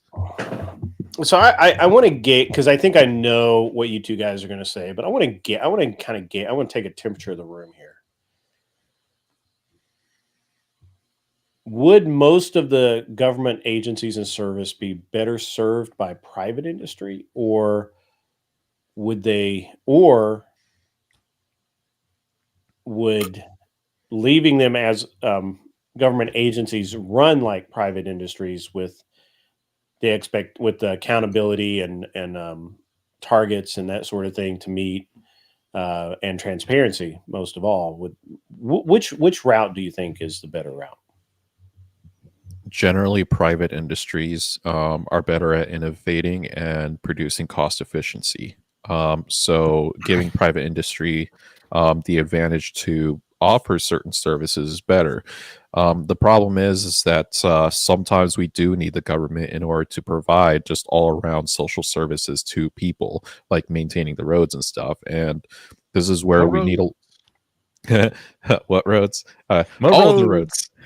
Infrastructure. This infrastructure bill that we were passed is going to make America great again. I was on panel with Scott the other night, and we're talking about this this drug problem that they're having with these things called poppers, which I had never heard of. I had to research the whole thing. It was very interesting to me. I know all about them. I know you were watching. I think you were in my chat. I wasn't able to really respond or anything, but I think I saw you in my chat, just like, "Oh, I know about this. This is great. I know all this stuff." And I'm like, "Yeah." I had a pretty wild life in my 20s. Yeah, I remember that's what you said. Yeah, yeah. So, I had to go do all the research and stuff. But one of the things that Scott kept saying, and that I actually, to some degree, agree with, is that if you got government out of everything and you went back to private streets, private sidewalks, private community, everything's private, right? It's owned by somebody. And therefore property rights would then be in play. And so then if, for example, somebody's hanging out on the sidewalk smoking a J, and you're like, "Hey, bro, can't do that here. It's my sidewalk. It's not allowed." Then you have a right to have that person move along or be removed. The way it is now is in public areas, the public gets to do whatever they want. And usually, regardless of whether it's legal or not, they do what they want, because since it's public, law enforcement generally doesn't care that much. As long as you're not physically hurting somebody, they just don't care.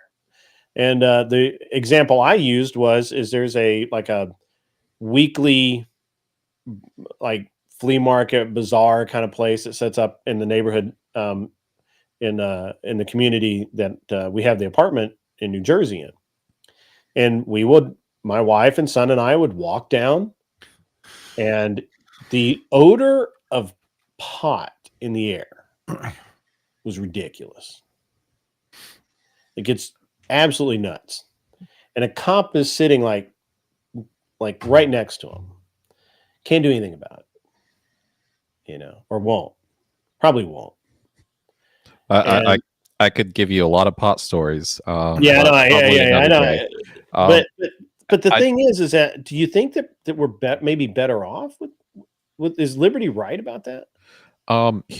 This is something I've actually wanted to challenge Scott on, and it's like, I don't think the nuances of something like roadways and private roadways is the argument, but there's two categories that I think it's a weird argument to make.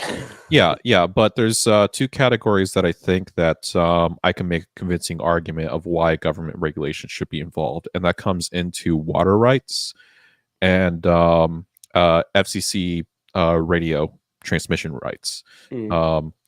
I think those are two, because they're limited resources.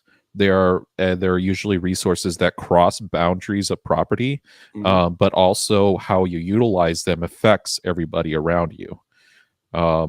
So to say, like, usually a water table exists across tens to hundreds of different property lines, large area. Yeah, so it's like, if one person were to go in there and instead decide to use a lot of lead pipe to start pumping out the water, well, now the entire water table is contaminated with lead.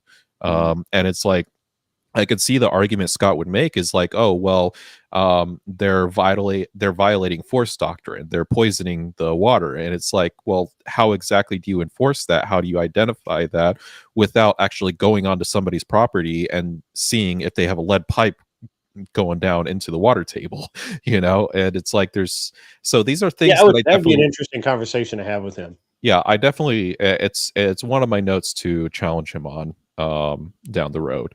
Or even radio waves. So like let's say that two properties, they're using the same radio channel, and in order to override each other, they just keep pumping the amperage up on that radio transmission.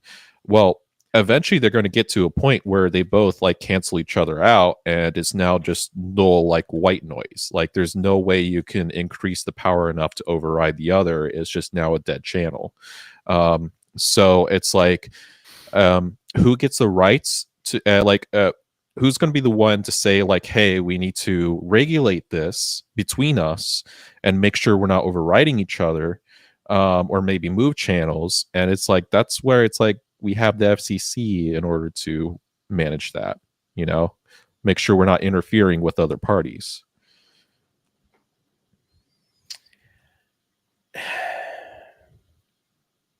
Yeah, I don't know, man. I mean, there are nuances, and you have to really understand. Yeah, it's a lot of different things. I mean, I don't know that I agree with the privatized portion of it. Here's what I have, though. And I made this point that while a lot of the people who are commenting live in cities by their own volition and, and are happy to do so, I don't. And around here, we have decency laws, right? You go walking down the street in your underwear, you're probably going to get arrested, right? If you are, we still have brown bag laws. You guys familiar with brown bag laws? Yeah. So you don't get an open container law, like, or to avoid open container? Yeah. So you can't leave you can't buy a single beer or other alcoholic beverage and leave a convenience store or grocery store, any kind of store, leave a vendor with that beer in a can, in a can or bottle. So either you have to pour it in a cup, plain cup, or you have to put it in a bag. Wait, if you pour it in a cup, then that's an open container. Yeah, but we don't have open container laws for sidewalks. Oh, some places do. Like, I know. Yeah. We used to have a sidewalk law. You could be in your yard drinking all you wanted to, but if you stepped on the sidewalk, that was now public and you were public drunk. So I think that law is gone. I'm not sure. Before we get too far away, I do want to answer the question. Yeah, go ahead, man. I'm sorry. Minutes ago. So the private, should most of the things that the federal government does be private? Well, there's another aspect to that, because there are other local governments too that are funded by other means, and some things maybe are more appropriate for a lower level of government, but that's just a whole other side conversation. The thing is that government has no competition, so has no motivation to be efficient or to innovate. Correct. And also, anything done by government is paid for by everybody. It's everybody's pulling the wagon, and then only the things that it's doing are in the wagon. If something becomes not a public program but a now state program, that's an intermediary step. But if it becomes private, that's suddenly people not in the wagon, but more people pulling the wagon, and then the wagon gets lighter and easier to pull by a factor of 2, because it's not only getting lighter, but you got more people pulling with something that is inherently has to be more efficient because there can be competition. Yeah, it's true. It's true. But I'm just a silly monkey. Don't listen too much to me. I know. We're all monkeys. It's an interesting thing to talk about. It's boring to a lot of people, but it's interesting to talk about because education, the government absolutely has ruined education in this country. 100%. There's no redeeming quality of public education in this country. I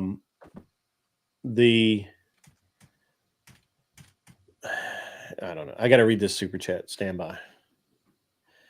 K2 Keep on Trucking comes in with $5. I agree with Tiki Tack. Mud duck out in the desert in New Mexico blocks up channel 19. He sucks.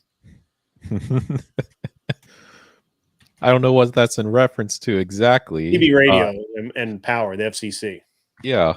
I haven't heard of Mud Duck. Like, what's that about? That's a guy's handle. Okay. How do you guys not know this?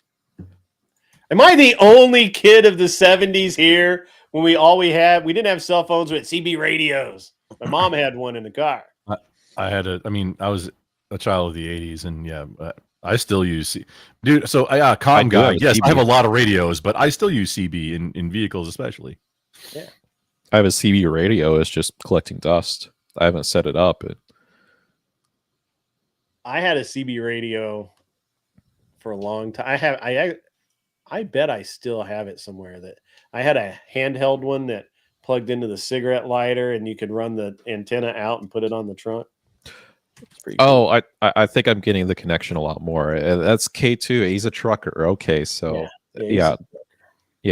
I'm getting it now. And as he's coming across in the desert, he gets blown out and then thrown out. So yeah, there we go. Anyway, so it's all interesting stuff, right? I mean, I think the Department of Education sucks. I've thought it sucked when I was in it. I thought it sucked when I was out of it. And now that my kids have flirted with it, it still sucks. So private school all the way for me, baby. But my property taxes still go to pay. I think I was the last wave of millennials where we actually got taught something in school, and then after that, it's just a bunch of degenerate bullshit. It's not even that it's necessarily degenerate bullshit. It's that they're literally using computer programs to teach your kids. Well, yeah. Like, I thought that was a fucking joke. I swear to God, I did not know this.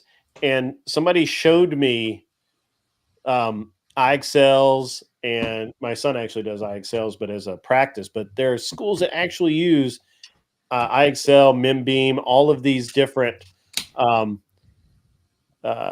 services instead of actually creating a curriculum. What does a teacher even do anymore? I mean, they're still beholden to Common Core too now, aren't they? Because my kids are all in private school. Core. That's English and math right there. No, I mean like the Common Core curriculum, not just English, not just your reading, writing, arithmetic, the R's, but like Common Core, which like the Common Core math was big in the news a little while back. Sure. The government mandated curriculum. Now my kids are in private school, so they don't have to deal with that. Yeah. But is that what that is? So no. So communist school. And look, my son hasn't been in public school for a very long time. All private, all the time. But my understanding, talking to public school kids, is they don't do homework. They have a lesson that they have to do, and it's basically it's all on the computer. They don't have to write anything. They don't have to turn anything. They just hit send, and it sends it to the teacher. That's it. Man, I really agree with not having homework. I mean, I'm conflicted about it. I am very conflicted. I had no time for homework when I had no patience for homework when I was a kid. Sure. Turns out I was very severely ADHD also, but I was in the 80s, so theoretically everybody had it. Turns out I'm an adult and still I'm getting help for it now, and it's been wonderful, being able to focus on things. Not just when it, fancy strikes, not the hyper focus, being able to just regular focus, like what I assume normal people can do. Yeah, I've had a lot of problems in school, and it turns out that a big problem was I'm dyslexic, and I didn't know about it until I was 30. It's weird how many people are dyslexic and they're not diagnosed early. Yeah, it definitely explains a lot as to why I really sucked at English class, and it seemed like every time I would read a book, I was reading a completely different book than everybody else. You know, it's because I was swapping sentences around, swapping words around, and making up meanings of what was going on. Yeah. And then the my version of that is reading like a paragraph or a page, and then like, what did I just read? Yeah. It's interesting to me though. So, you know, of course I grew up, we didn't even have computers until I was in like middle school. They didn't exist. So, and I actually remember when this is funny. So when I was in 6th grade, one of my classmates got an Apple IIe. Oh, that was the jam. And it was such a big deal that his parents drove from Nashville to Kentucky, where we were on a school outing. They don't have those anymore, but we were on a school outing. His parents drove to Kentucky to show off this Apple IIe. And keep in mind, there's no internet. It's just a computer. It's an adding machine. It's a word processor for all intent and purposes. And it was really hilarious. And around the time with the 2 5.25-inch floppy drives, right? Possibly a hard drive, likely not having a hard drive. That would have been right in the ballpark of $3,000. And that's 1980s dollars. Super expensive. And that's 1980s dollars, boys and girls. Yeah, that was when a Toyota truck was $4,000. Yeah. Yeah. Anyway, so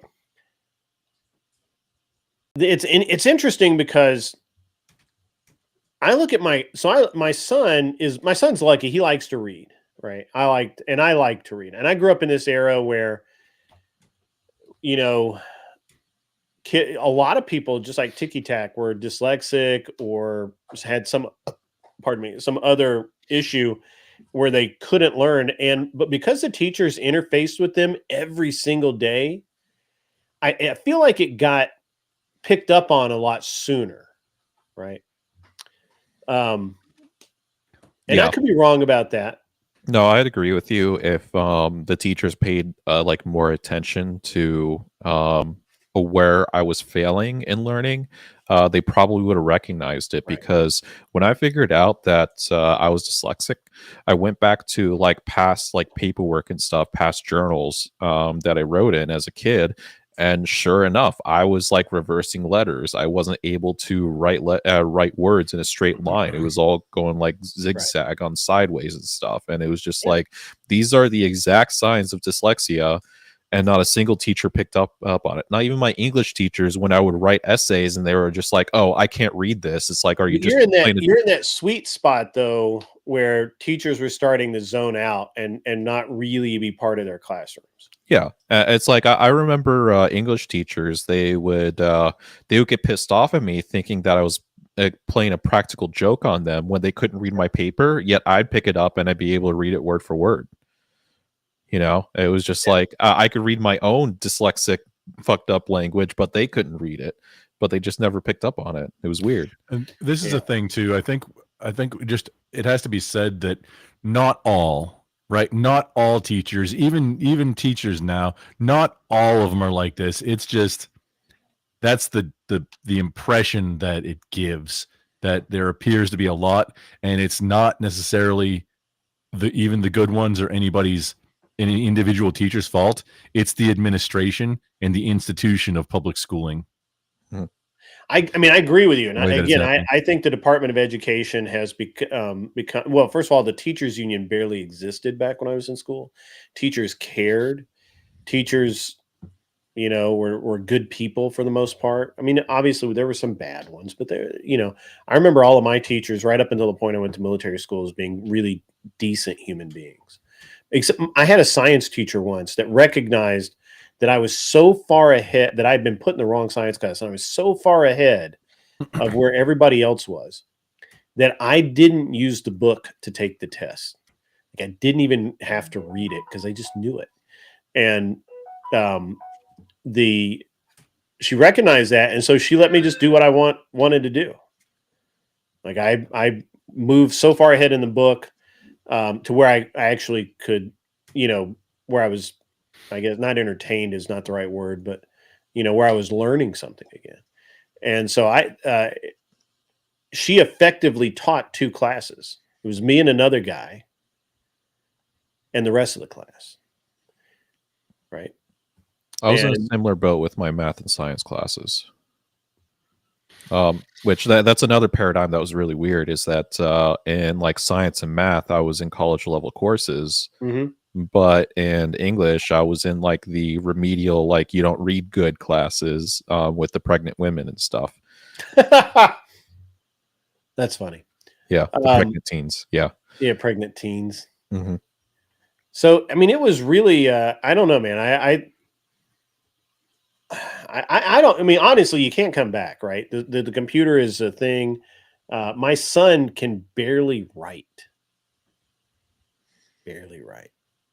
Yeah, that's one thing I hope to teach my kids is cursive.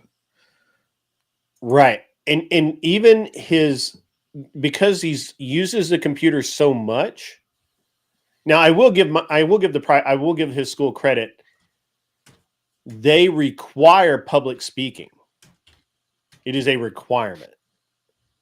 You have to stand before the entire school every year you're there. At some point, you're going to give what's called a declamation. When you're like in a middle schooler can use notes and stuff. Once you get into high school, you can't use notes anymore. The closer, it has to be over.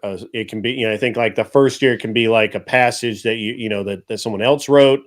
The second year, you can use a theme that someone else wrote about and some excerpts from it, but it has to be more original work. And by the time you're a junior or senior, it has to be an original work that you wrote and memorized. And you have to stand in front of the entire school and give that public speaking. And I think that's really good because I don't think enough kids know how to talk to people anymore. They're too busy texting. I love it. Not, and their actual word usage is ridiculous. Well, I think it's a great thing to learn because of when you can learn how to like stand up in front of like 100 people and give whatever presentation, that makes you look so freaking good in the workplace. Is being able to stand up in a meeting, talk the things that you need to talk, and be confident about it. I would say that's probably what makes me win in a lot of positions, is just being able to articulate myself in front of a large crowd. And that's why people like me, is because it sets you apart. Yeah, it makes people notice me. No, that's accurate. I think that's 100%. But I mean, go ahead. I'm sorry. So the two things, the top 2 things that people are afraid of, and not talking like phobias or like spiders or things like that. The top 2 fears that people generally have are public speaking and running out of money in retirement. Those are two of the biggest things, at least that I've observed and that I've gathered from my different kind of, things that I've been interested in, whatever. The public speaking 100%, that, I mean, and anybody who was prior military is going to have an advantage. That's all the soft skills you get from your first jobs where you're not making much money. Also from military, all the soft skills that don't go on your resume, it just shows up. That's the benefit of it. You're not making a living, flipping burgers. You're not supporting a family for flipping burgers. But the thing is, my kids' karate class, for every single belt test, every single time that they have a belt test, they have to do public speaking. Hello, judges. My name is blah. I represent this organization. And then some kind of spiel, and it's more depending on what level they're at.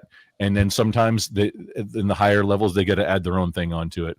And then, may I begin? And then, yes, you may begin. And then they do their kata or whatever the thing is. That, I think, especially for little kids, that's so shy, just getting to come out of the shell and, hey, you're in front of people, use your big boy voice. And here's the thing, learn the thing so that you know the thing, and now you have the ability to talk like you know the thing, speak confidently. The vast majority of people have no interest in it and can't do it and don't want to do it, and it's just like scary. Thing is, modern kids with their apps and their phones, it's my contemporaries in other industries and things, I hear from them. Their kids that are a little older than my kids even won't talk on the phone. Like if they want a pizza, they won't talk on the phone or go and order a pizza. They will use the app. They will use the app on the phone exclusively. And if it wherever like say the best pizza in the area is like this guy run by an Italian that doesn't speak English. However, it's got the best coal-fired whatever, like it's the best pizza. They're not getting it because he doesn't have an app for that. Yeah. He gets his business by word of mouth and people coming in the store and maybe some phone calls. There's no app. It's really interesting. I never get it. I've noticed that too. The other thing that the military, I think, teaches you, of course, I went to a military school. I didn't go into the actual military, but one of the things that any military environment teaches you is first that there's a method to communication, right? And a format, right? Like you don't just walk up to somebody and just start jabbering. You walk up, you stand there, you wait to be acknowledged. Once you're acknowledged, there's a pleasantry. Hello, I am, or sir, I am, or whatever. Then there's the meat of the conversation. I'm here to change the tires on your Jeep. And then there's a response, and then a closing. Thanks, I appreciate it, or hey, I'll be done. It's weird that just basic syntax is completely fucked up now. Yeah. And worse, and I see that I'm trying to watch chat, but I can't really. There was some stuff about not wanting to talk on the phone. A lot of people, and my wife was one of them. Now hers was more she didn't feel comfortable with the accent language barrier. Oh, you're muffling out, Grid, and your camera's frozen. You might be having a connection. It is raining and stuff here. You're back. You're good. Okay. What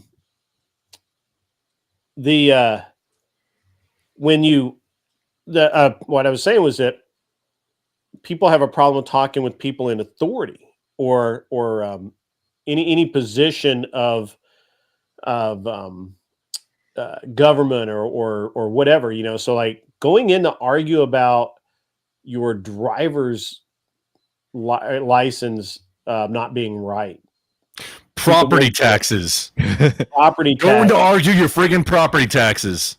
I'm sorry. They won't argue about or they won't go in and say, hey, I noticed that you sent me this bill. I don't owe this. Right? They don't like to speak to people in positions of authority, even when it will do them the most good. Even to go into a professor and say, Professor, I think you gave me the wrong grade on this. Or Professor, I got a bad grade. I need to understand what I did wrong so I don't do it again. And they're severely handicapped. Well, I think that particular issue might actually be because the lack of fathers or lack of like strong father figures. Oh, that's interesting. Ding. I hadn't considered that, but that would fit. Yeah. Yeah, because it's like there's one thing to do public speaking, but to get that like authority and confidence, it comes from the dad. It comes from fathers. Mm-hmm. And that's the thing is you've got so many marriage is almost considered a throwaway in modernity. It's like, oh, it's temporary. We could just get out of it if it's not working out. Yeah. And it becomes a temporary thing. But then you've got kids getting raised in primarily single mother households, then going to these especially public schools where you've got primarily left-leaning, primarily women that are then in charge of like the day-to-day of your child's life for 5 out of 7 of the days. And now they're mostly single women. Yep. So I have one this was interesting. So I had this guy come on the other night, and I don't know if he'll ever come back. He was actually a pretty good dude at the end of it. But he basically he wanted to show me how masculine he was by flexing his biceps. I thought that was cool. but Well, he's that a makes you more software masculine. guy, huh? That makes you more masculine. Yes, It that's does. Yeah, absolutely. on. I could not deny that is what it is. What's up, VO Pod folk? Come on in, have a seat, put your feet up. Not on my sofa, but you know. So this guy comes in and we're talking, and I kind of start digging down and what his real issues are. And he's 28, I guess, not married, obviously. He works for a software company, and he feels so temporary because he really feels like he has to leave his job in 2 years, or he'll miss out. He'll miss out on the next raise. He'll miss out on the next, Oh, whatever. yeah, that's a thing, especially in IT space. No. Yeah, you're not staying in a company for 40 years. Right.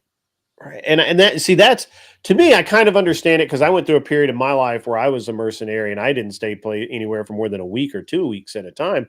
I think 3 months was like the longest that I worked with any one individual. And he just, he made some good points, but at the end of the day, he was just it was a very interesting,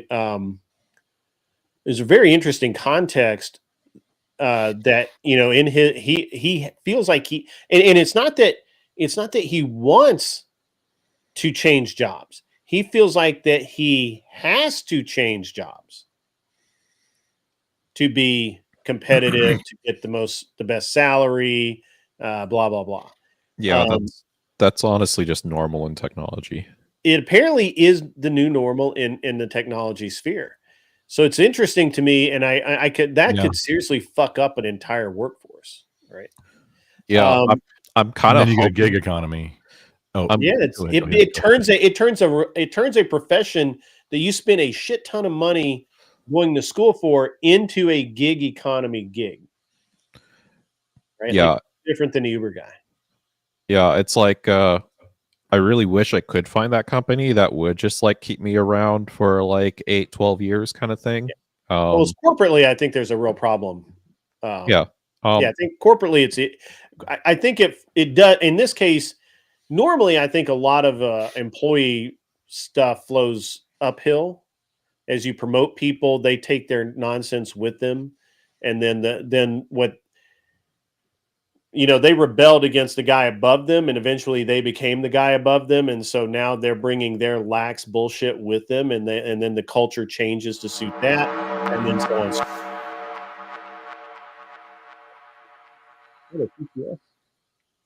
ZT Den donated $20. You had a $20 Super chat. It's TTS. It's starting to think you're better off running out of money in retirement. My father and father-in-law were either denied or had to pay out of pocket for services that were easily available to Medicaid and illegal. And illegals, yeah, absolutely. We'll touch on that in a minute. I want to come back to what's up, Seth Spence. Now that I'm actually paying attention to chat. By the way, thanks for that TTS ZD Dan. Really appreciate it. You want to come up, EOD? That's fine. One of the mods, the link is in the mod chat. He can come on up. And what was I looking for? Avoided Hornet said something I thought was really. He's mostly good to go. I've known him for a long time. Yeah, I like him. He was on the other night, I think. So Avoided Hornet says that he's had the opposite experience, that younger people, they speak confidently but have no knowledge. I think that's true. I think they have only the amount of knowledge that they can find on Google. Yeah, I would say that I've seen some of those, but more than anything, I've noticed that like Gen Z is more meek, I guess is the best word to describe. Sure. I just feel like there's a lot of like brute force that's missing in this in life right now. I think there's a lot of I think that there's a lack of planning, really, right? Like employers aren't planning for long term. They're planning for the next 3 years, 5 years, whatever. Maybe the company goes bust. A lot of them are actually planning on being sold, right? Like I'm sure that.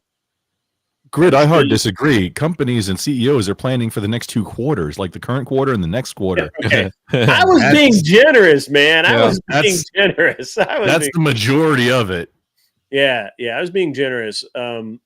It's like, so I'm in the process of buying a company, and we're actually doing we're in the middle of due diligence, and they actually came back. They had a great year last year. It's gonna move the needle on the valuation quite a bit, and that's great. It's a company that's been around 20 years. A lot of the employees have worked there for almost a decade or longer. To me, it's a perfect company for me to buy, but it's not a tech company by any means. And banking is the same way, right? If you only last at a bank as long as you're getting promoted. Once someone doesn't get promoted, they go looking for another job. They don't have the tolerance to, if they get, because all right, so generically it's in like 2 or 3 year waves. So if you make from analyst to VP, okay, cool, you stay. If you miss that VP to MD cut, most of them will just leave. They'll just go find another job. They're out, done. They want to keep climbing the ladder. And if you don't they give want them to the keep opportunity, and they're going to find it the somewhere money else. is less important. The money is less important to them than the title. So it's weird. Man, I want to not have to work. Like, I'm trying to get to where I don't have to work. I can engage. Nico Pluto, I'm talking about investment banking. Sorry, I talked over you, but no. For I want to, like, I have my own projects. I'm trying to do 2 different nonprofits that I just don't have the time for. Sure. I want to be able to. I want to use my time and effort to better the world for what piece that I can do that, whether it's education or delivering supplies to island nations that have been wrecked by hurricanes and typhoons, which that's one of the things that I'm like I want to get into. Yeah. But yeah, I like it. I don't want to have, like, I'm trying to get my investments in order. I'm trying to retire, like, be legit retired to where, okay, all the expenses are covered. We've got everything handled by 55. I'm trying to be done, like, retired by 55 so that I've got a good few, years, and then whatever after that, where I can just focus on. Well, that's a or the bunker conversation to have on a different show, but we need to have that. That's a great conversation. Talking about retirement and how you set all that up. Let me. I might go live for that one. I'm not live right now, but I'd probably go live for that one. Yeah. We should do that during it. I mean, I do a day shift tomorrow if you want to clock in. Oh no, dude! I'm like I unfortunately I'm not gonna see what you're doing tomorrow night, which I want to see it. Because I'm working, and this week is crunch time. We've got a hard deadline where there's some pieces that I'm involved in that I have to work on, and it's a lot of long hours. And then tomorrow evening, I've got rehearsal with the church band, so for this Sunday, so I'm booked up tomorrow, and unfortunately, and that's all right. because I would love to hang. I just need to clone myself so that I can do all the more things. Yeah, no, man. You know what though? The thing is that it's very interesting, I think, because I went through that period of my life where I didn't have a life, right? And it just I always think it's very interesting when people think that they should have time off while they're building their lives. Like, that's crazy to me. I have a friend of mine who goes mountain biking all the time. He's like, I think he's 26, maybe 27. And he used to be big into shooting, and he's just not quite as big into shooting anymore. But he's really, really into mountain biking now. And he spends every moment that he's not in his office mountain biking. That's a good hobby. And I'm like, what are you doing? Doing I'm like, something physical and active. I mean, you can't. yeah, yeah, that's cool, but he's not actually. All right, so you can't spend all your time going out mountain biking and then complain about how you're not being promoted, you're a little behind on this project or that project or whatever. That's You true. just can't you can't do that, right? You can't And probably complain doesn't about have how any rental bad, properties yeah, you or can't investments to speak of in its after-tax portfolio. you can't complain about how nobody recognizes your great talent when you clock in at 8 on the dot and you clock out at 4:59 and nobody sees you again for 3 days because you don't come back until Monday morning or Tuesday morning, whatever you're because a lot of people are working 4-day schedules now. But I mean, you can't complain. I told him, like, dude, you can't complain about your talent not being recognized if you're never there to be seen, right? And he's slowly listening. But I told him, dude, I didn't do anything in my mid-20s except work. Like, I didn't have a hobby at all, and I had all the hobbies beforehand, but none after. So, how y'all doing? How's it going? I'm good. How are you? Living a dream, sexy trousers. Hell yeah. Don't you know it? The sexiest trousers of all. None. Hey, you got a little bit of a background like noise whine going, EOD. It FYI, it just started when you joined. It's not bad, and I don't know if it's on the stream or anything. Or maybe my headphones just happened to start doing that when you came in. I hear it a little bit. It's not horrible, but if you have good quality headphones, you could hear it. Yeah, it's because of this. It's an XLR mic going through a cheap audio box. There's just noise in the system somehow. I don't know how to get You rid of have it. changed your mic setup. Interesting. No, I haven't. It's the same as it always was. Before we get into this, because we're getting into where I'm going to have to wind the show down. Ticky Tack, when is the debate between you and Mel happening? It's happening Sunday. Like, admittedly, I had to reschedule it. Some like family matters came up, so yeah. Which Mel? The Fox, the Furby.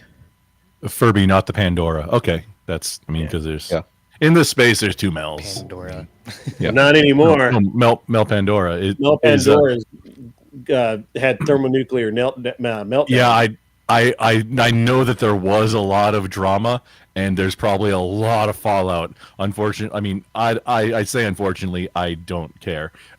But is that the remainder? Is that what left over? Is that she's not doing content anymore?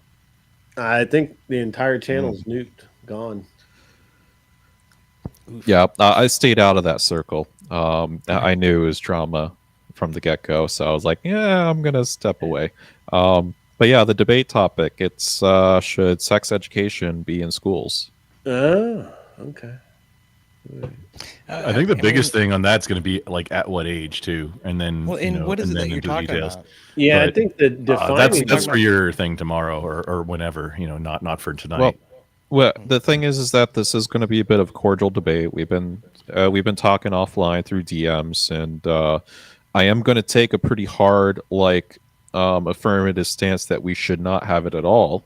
But even though that is not my entire position, we will be defining terms, all that kind of good stuff. It's so we're going to get into the meat and potatoes of it. I think it's going to be a really interesting debate. Well, we'll find out. We'll find out. Yeah, all right. I'm supposed to debate on the 26th, which is, I believe, next Wednesday. This time, this channel, Andrew Wilson will be moderating. Tyler, the average debate enjoyer, and I will be debating isolationism versus interventionalism. Oh, good luck with that, man. Which side are you taking? I got way burnt out on debation, even if there's a master involved. Yeah. Which side are you going to be on, Grid One? It'll be my normal Wednesday night show. No, I mean, which side of the debate are you taking? Are you Oh, taking I'm an isolationist. I'm more of a non-interventionalist, but I kind of get lumped into the because I don't have any problem with by isolationism. I mean, I don't care about tourism and free trade, no problem. I'm an isolationist in that I don't believe that the U.S. government should be price fixing markets. I don't believe that we should be supporting any foreign government, regardless of whether they are favorable or not favorable to us. I certainly don't believe we should be providing any sort of military and or police protection to anybody in the world that's not an American or an American in an American place, right? Like I don't understand why we subsidize all of Europe's defense. I don't NATO. get that. That's why. That's the whole. I NATO did. is for us You're to right, protect but I don't them. understand why are we in that? Why that's a bad deal for us. And why are we? Why is it that we give money and in the form of aid packages and things like that to every European country?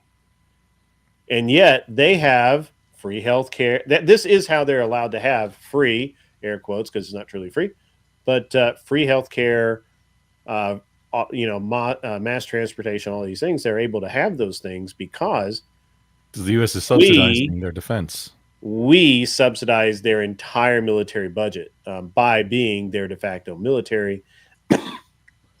Never a problem. So UN and NATO too, like all of it. Yeah, UN and NATO is a bad deal for us. I understand why it started, right? Because we were trying to stabilize Europe with all of their weird king, prince, baron, nobility crisis that they were going through, which is why we named all of our cars after things like that. The Baron, anyway.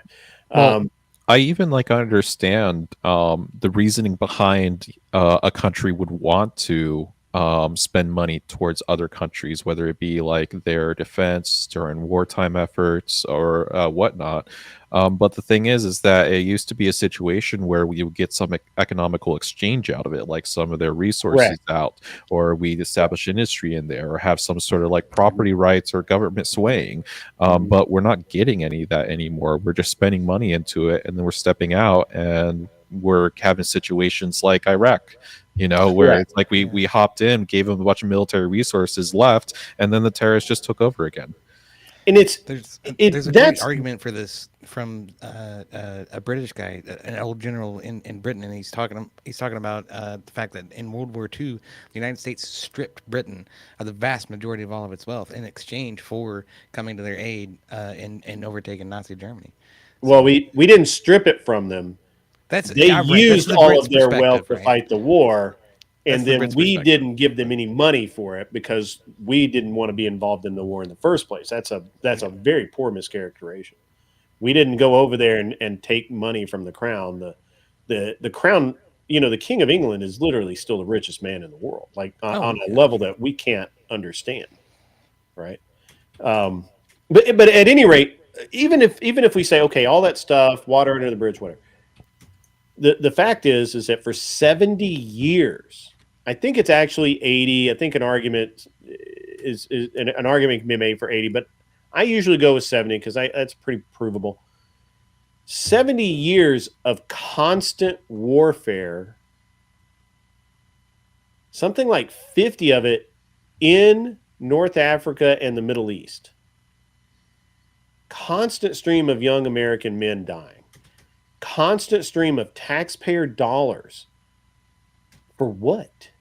What have we gained? What have we made better? Oh, we get a lot of amputees. Yeah, that's what we got. And PTSD and and a religious sect that hates us. Correct. We took the and in the process of that, in the process of making the world better, we took Beirut and what's that city in Iran? Tehran. Babylon. The capital is Tehran. There's another city in Iran. It's like These were the Paris of the Middle East. Baghdad. Iran was the France of the Middle East. It really was. Until It the was imams, beautiful. Until it. And women dressed in like modern clothes. It was literally a fashion center of the world. We get involved, fundamentalists come back in, and we fuck everything up. Well, I guess all that went to UAE, right? And a lot of it did, yes, absolutely. And I got just a little bit of experience off of that because what's interesting, a substitute teacher came in middle school during the time. He's like, I'm not going to teach English. I'm going to show you a slideshow of Iraq when I went over there. And it was a beautiful country. And it's like, it's not until I got into high school where the Iraq war started hitting and stuff. And it's just like it turned into a shit show. Well, I mean, you look at what the fundamentalists do when they come to historical sites or great works of art. You know, they fucking destroy shit because this isn't, you know, whatever the word for kosher is in Islam, but I forget what they call it, halal, right? This is holy. We can't have this, so they have to destroy everything. It's fucking disgusting.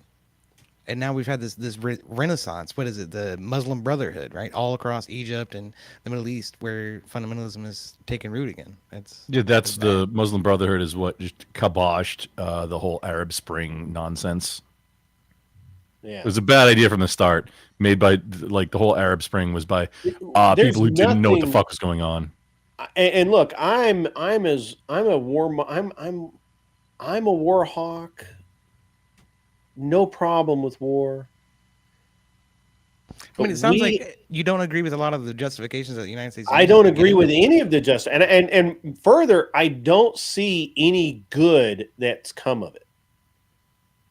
Everything has gone the opposite, right? Like, not only did we take a group of people who were literally still using bolt action rifles and fucking horses and turn them into one of the most militarily advanced cultures in the world.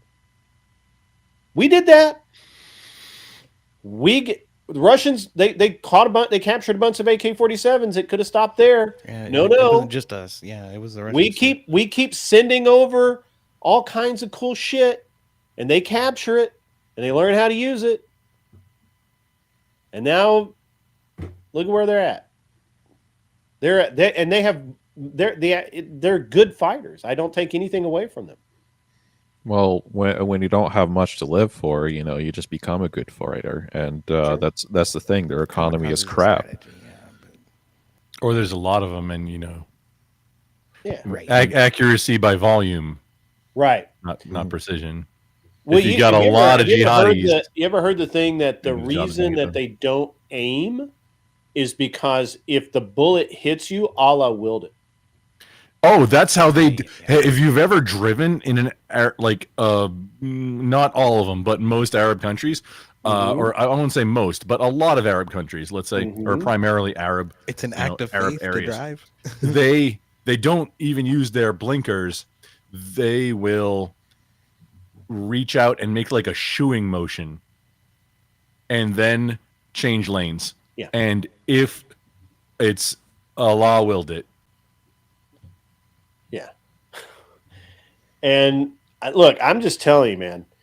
Islam is evil, dude. Islam is as much as I love my country. I think Americans are the best group of people on the planet most of the time. But we have seriously fucked up. I love my country too. Texas is the best country. Texas is a great country. You're welcome. Tennessee, long live America. I'm with that. Tennessee. Oh, you got Daniel Boone. Like, yeah, you can all go to hell.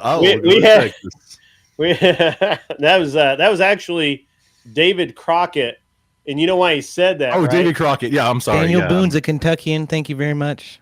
Your mom's a Kentuckian. Yes, she is, and so am I. So it's interesting because David Crockett did actually say that, and he said that because they were trying, because he had been governor. He had just been governor, and he wanted to run for governor again. And a bunch of people were sick of his shit. He was too raw, and they wanted to get rid of him. He's like, all right, fuck you, I'm going to Texas. Too busy. But he was also really pissed off that when the Jim Bowie and Sam Adams was it Adam? I believe it was Adam. Houston. No, not Houston. Yeah, Sam Houston. Yeah, not Sam Adams is. Yeah, Sam Adams, revolutionary. That's revolutionary. A lot older and or Yeah. a beer. Yeah. So when Houston and Bowie came through looking for volunteer, they were going to Texas. A lot of people say that Jim Bowie went to Texas to die. I kind of believe that. But the history is pretty clear that Crockett was pretty fucking annoyed with the people that didn't raise their hand and volunteer, because he was always volunteering for whatever fight that came down the pipe. He was a good fighter, though. I mean, He's like Cassius Clay. Remember Cassius Clay? Dude is like, yeah, you don't agree with me? Okay, let's duel. Yeah, right. Or whatever. Yeah. And I so think it's ironic that Muhammad Ali was originally named after a slave owner. That's kind of fucked up. What's that? Cassius Clay. That's Muhammad Ali's actual name. Yeah. And he was named after the original Cassius Clay, who was the. Well, no, the original Cassius Clay. He, I don't remember if he did own slaves at any point, but he definitely became a big, like, oh no, we're gonna not have slaves anymore, guys, and I will fight about it. Yeah. Well, Henry Clay definitely owned slaves. Maybe I'm getting those two confused. Maybe it's okay. The fact of the matter is that something like 80 or 90 Tennesseans went to the Alamo and held off a few thousand Mexicans, and remember and the then, Alamo, absolutely. Yeah, they absolutely just got destroyed. But Santa Anna's asshole's still sore after that one. There was the Texas version. He's feeling it today. The Gulf of America, bitches. That's right. It was, if I may make a corollary, and if anybody can prove me wrong on how this is inaccurate, I would love to hear it. Yeah. That the Alamo is Texas's Battle of Thermopylae. It is. It actually is. Except that we didn't have 300 people there. I mean, I guess there were 300 or 400 total, but Might have been close, but I mean, even There weren't not a lot of people there. not the millions that like the arrows blot out the sky, but well, no, they were shooting same at them. concept. Cannonballs blocked out the sun. Hey, real quick, I'm gonna hop off. My dogs are demanding my attention. Hey so man, I really appreciate it, Ticky Tack. You're a cool dude. I Yeah. have missed you being on the show. You need to be on more often. I will do. Nice chatting, y'all. I'll see y'all later. Much Yeah, love, absolutely. Tiki Tack. You are the sexiest mother lover up here. Oh, I hearts. take offense to that. All right, later, y'all. I saw that in an anime cartoon. Oh, that's funny. By the way, Samuel Adams is still collecting Social Security in Massachusetts. Yeah, he might even be on like Social Security disability. You don't know. And disability. He's on like the 80%. VA roster. Yeah, He has an appointment next week. don't want to make it too obvious. He's only 80%, not 100. So 80% disability. 80% disability. Dead guy. Yeah. But I mean, seriously though, I thought, and so look, it was a hard thing for me to come to this conclusion and it was after military school. In military school, I was like, I could not have been more gung ho. And Wait, you mean I for was like in basic too, you know? But you mean oh for I was to- ready to go to war. I was ready. wait, to Grid? You mean to like go and join a branch, or for like I the concept of was the country not being Have I not isolationist? covered and- this with you? Do you not know this about me? So I went to a military maybe, school. dude. It's been it It's has all right. been a while since we've talked. I but don't mind. I don't mind going back over the same ground. So I went to a military school, and all of the instructors were ex-military. All of them, I mean, that makes sense. except for the two. What Except else for would the they two be? broads. We had two broads. That was it.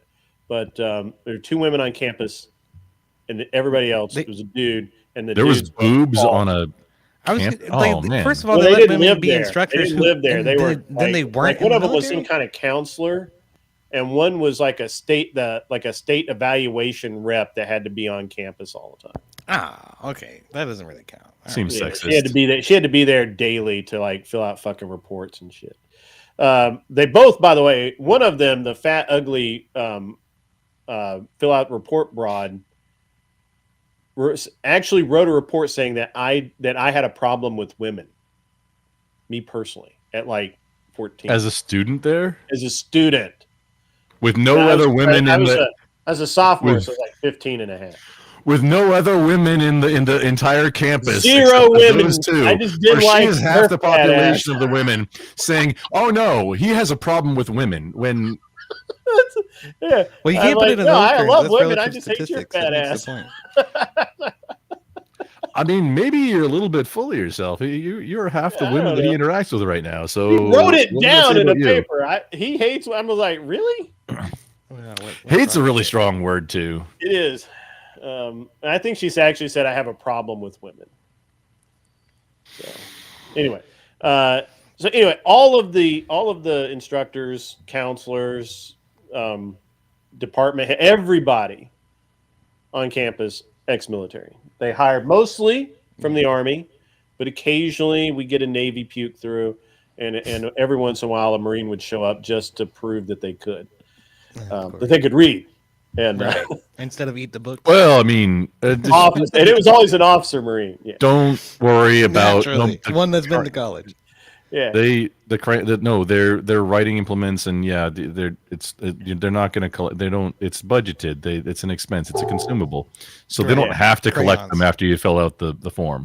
So I mean, it's okay to. I mean, it's like an Andes candy on your pillow. Or after the meal, it's just. I have some questions about this though. What era of your life was this? Was this high school? Was this high college? school? I was high school. Yeah, high school. That's cool. Right. So in my freshman year, I did well enough at a public school to test for a scholarship at a military school, and I got it.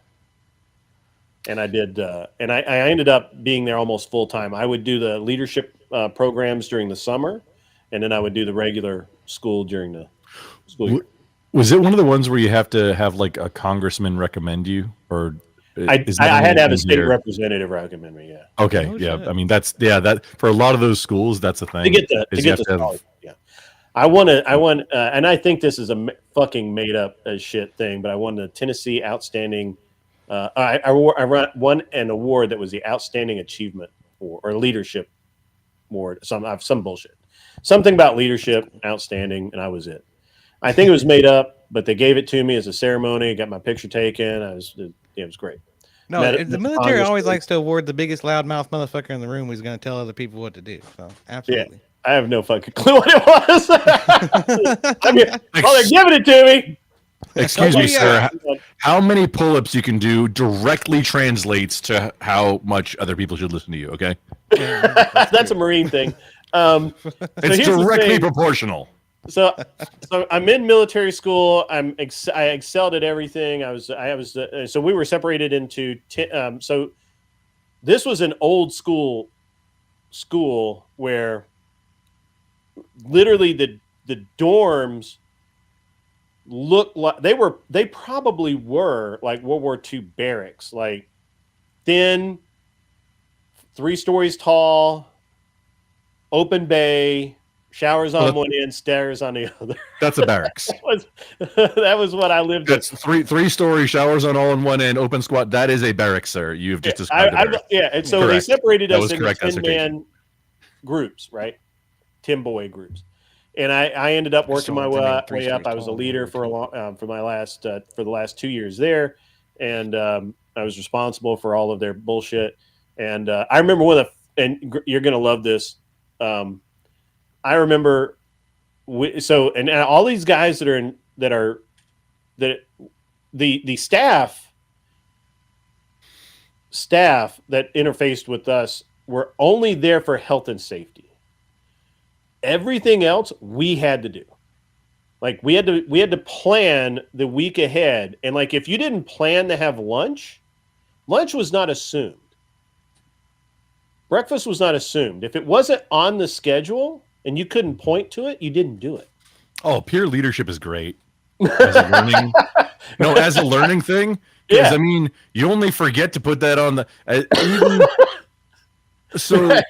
Yeah, that only happens like maybe a couple times, and then everybody fucking hates you. But then it gets remembered.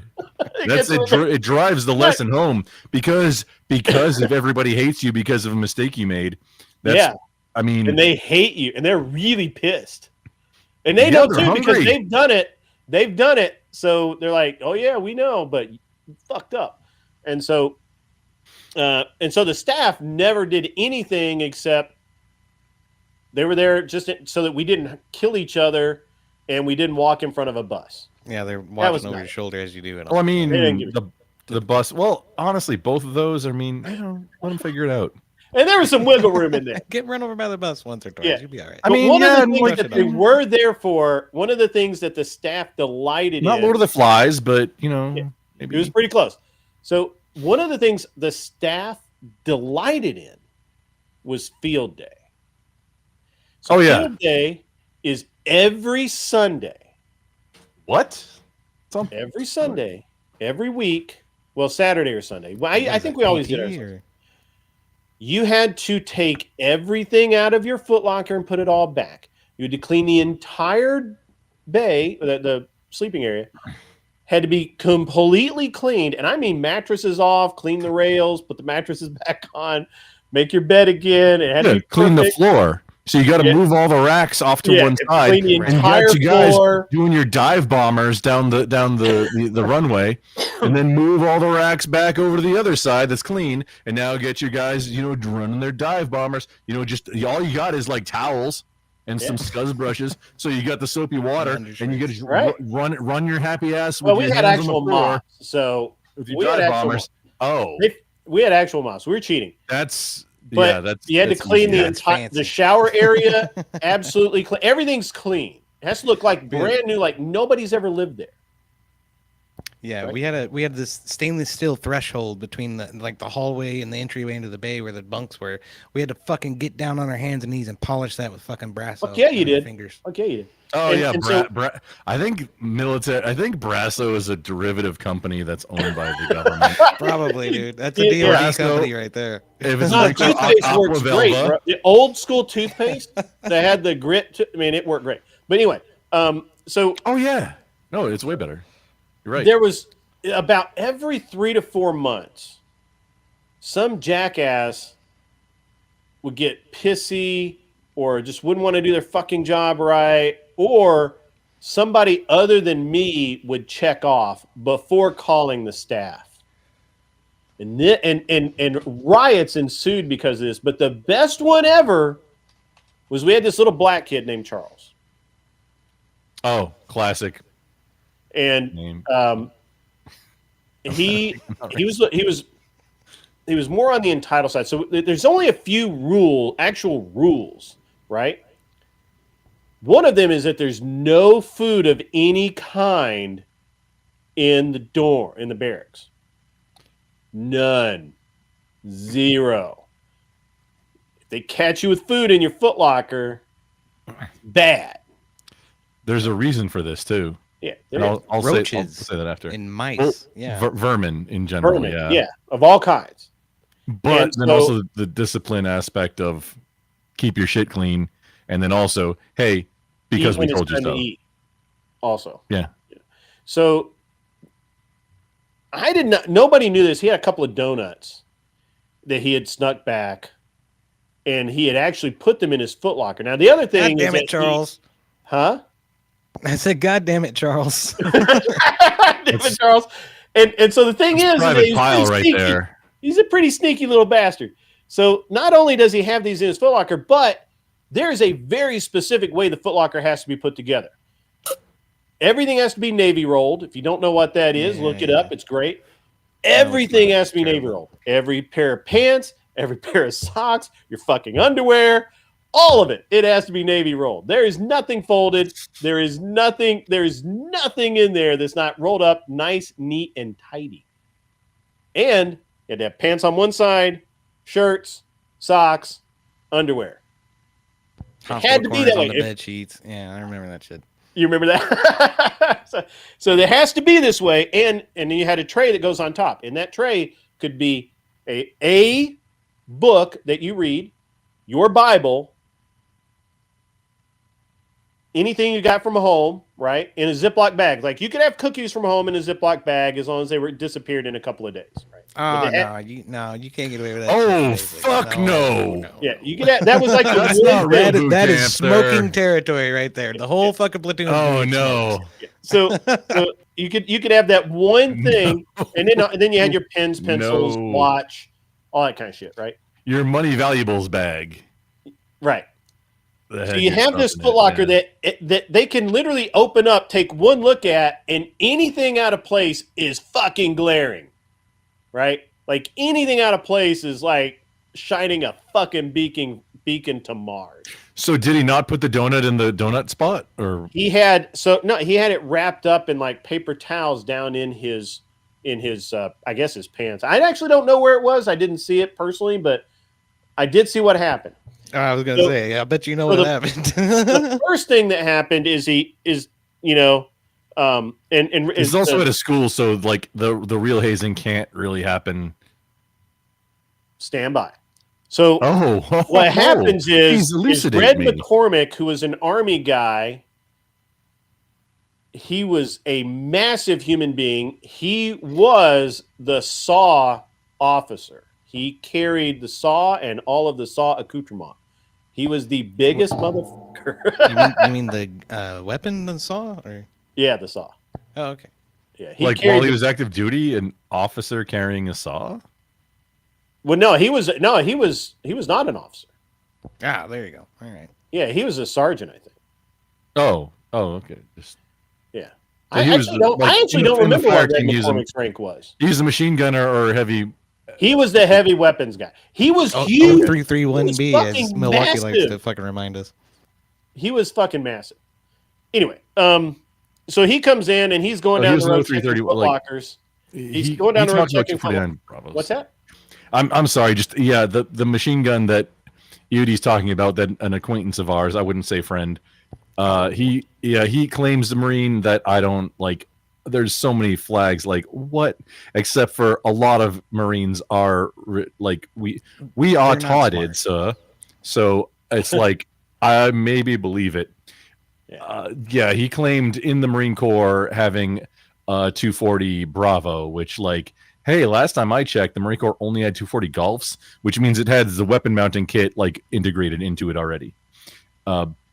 And the Marine Corps only has 240 Golfs, as far as I know. But I also got out in 2008, so maybe things changed because this particular guy was about your age, man. allegedly in after.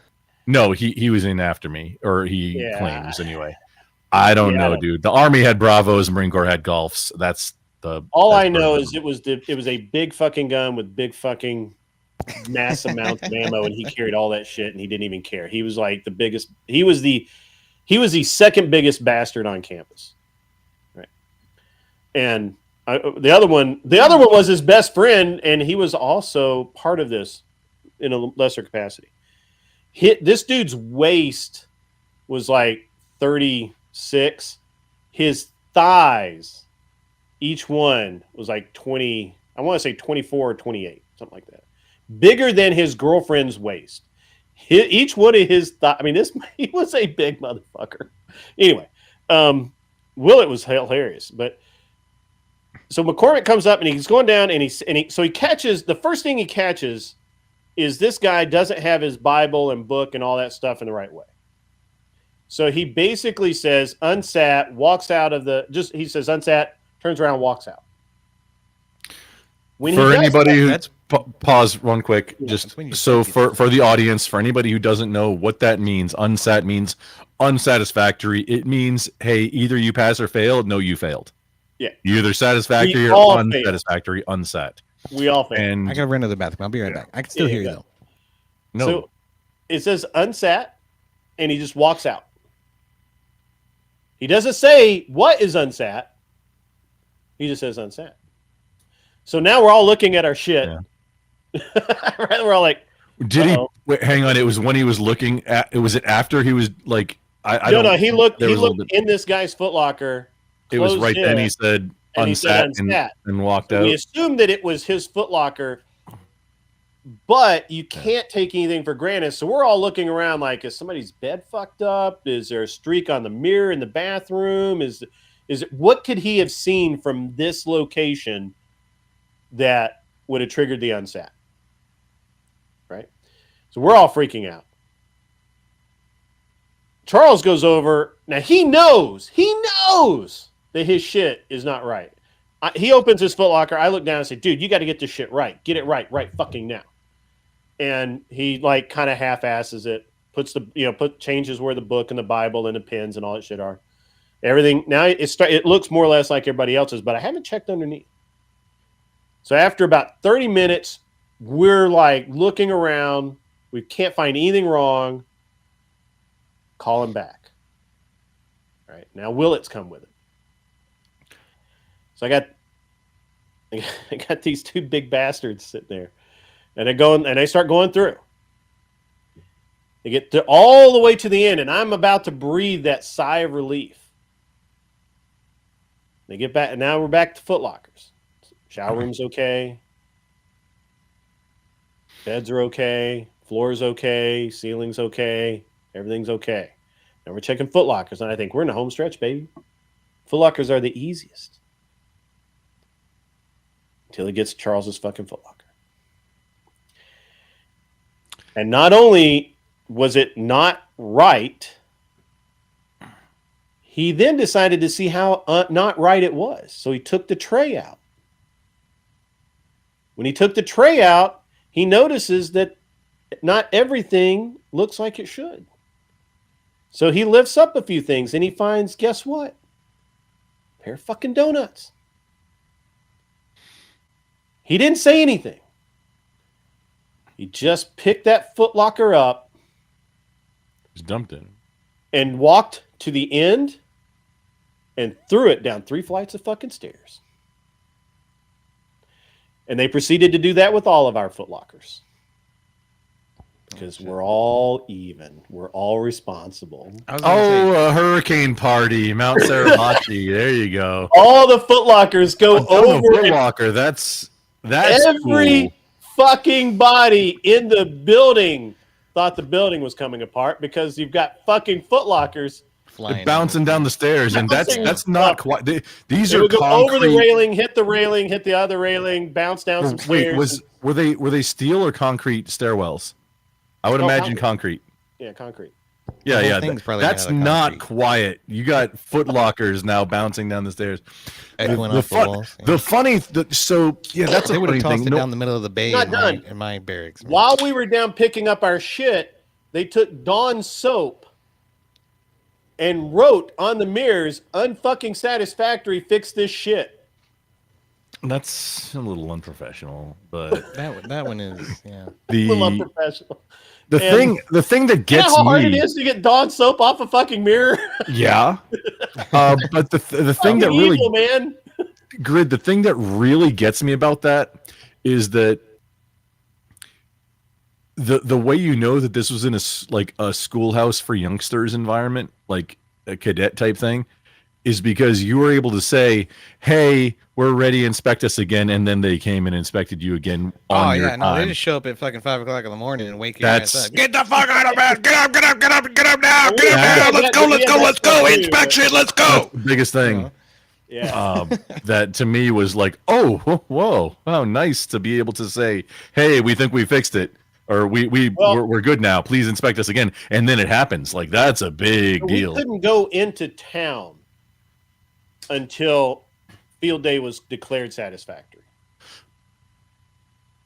You want to know how just for anybody who doesn't know?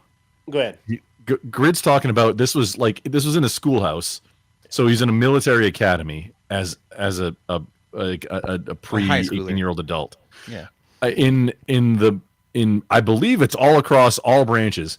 Field day happens on Thursdays so that the inspection can happen during work hours on Friday, and then nobody has to be working on the weekend. Oh, okay. This was at an institution where, oh man, you're doing field day. That's going to be if you're just scheduled for field day, that's going to be on a weekend day. That's an all day thing now. That's meant to be a painful learning experience. It really was. Stay with you.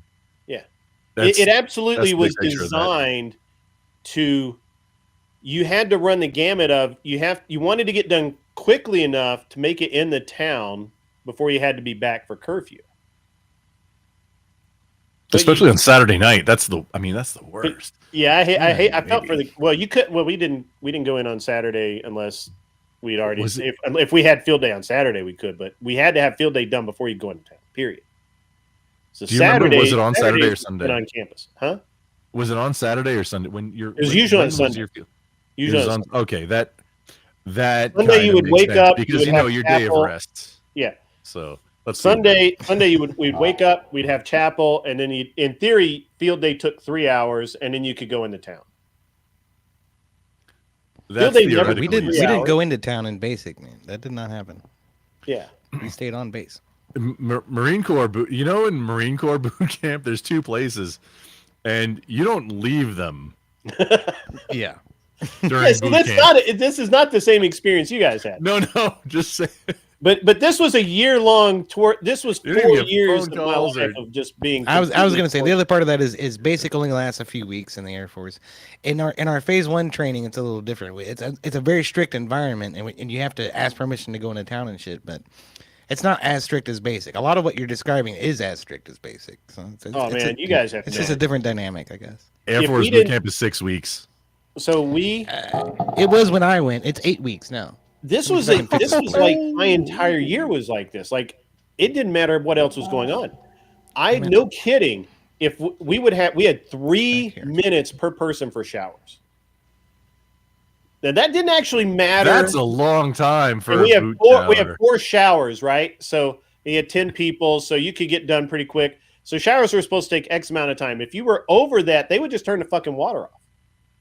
Yeah. You had soap in your hair. Oh, you're soapy. Fucking bad. Well. They'd leave it running for us, but they'd turn the heat off. They had Hold the fuck on. Water heaters, the heat would just cut off. You had hot water for your showers in boot camp, Mr. EOD? In boot camp we did, yeah. In field training we did not. But yeah. So there was a week of field training. We didn't even take showers during that week. So, I don't think in the Marine Corps barracks they actually have heaters. Just putting that. In Marine Corps, we did. It's not like we could have taken all fucking day. You're in a big fucking group shower with 30 other guys. You got about 2 minutes to wash your ass and get dressed and get the fuck out the door. You gotta wash your ass, get dressed, shave, and get out the fucking door into formation. You know how within 5 minutes. Probably. Hang on, since we're doing boot camp stories, I hate fucking when nerds talk about boot camp stories. This is a thing that I think will maybe illustrate because so Full Metal Jacket is one of the most accurate representations, even if it's a little older, of Marine Corps boot camp. The thing about showers at Marine Corps boot camp, okay, is most of the showers you're going to have are going to be somewhere after PT, and it's going to be everybody. You strip down. You're naked in line with a bunch of other dudes. You got your soap in one hand and your washcloth in the other. You're the showers are on the outside edge of the entire showering There's about room. 20 of them lining You the whole are room. walking like you're marching through the outside edge under this cold water that you now figure it out.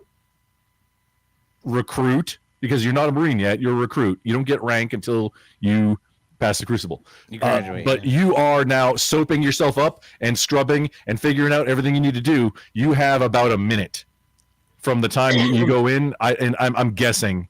I'm figuring that it's a minute based on how much I don't remember. I'm being generous with my much. estimate. I said 2 minutes, but yeah, essentially it's walking around that room. That's You're not in there showering on your own. You are moving in line around these different things. Like a car wash. So yeah, just like a car wash, and you got to scrub yourself and get yourself get all your everything clean, and then when you're out, you're done. You don't get your to towel off or dry until you get back to your rack or anything, and then everybody's got to go clean it up afterwards. Yep, that's how showers. Marine Corps boot camp, at least in the early right after 9/11, 2000. So you did that every day for 14 weeks, or yeah? Did that get a little different in the process? No, sometimes you'd have 2 showers in a day. Sometimes you'd have none. Well, that seems luxurious. But... No. I mean, this was cold. What? It's a luxury to go through a cold Twice forest. a day? Come on. If you so if it depends on what was going on. I'm not remembering. I'm just trying to put it out there as a, hey, good faith.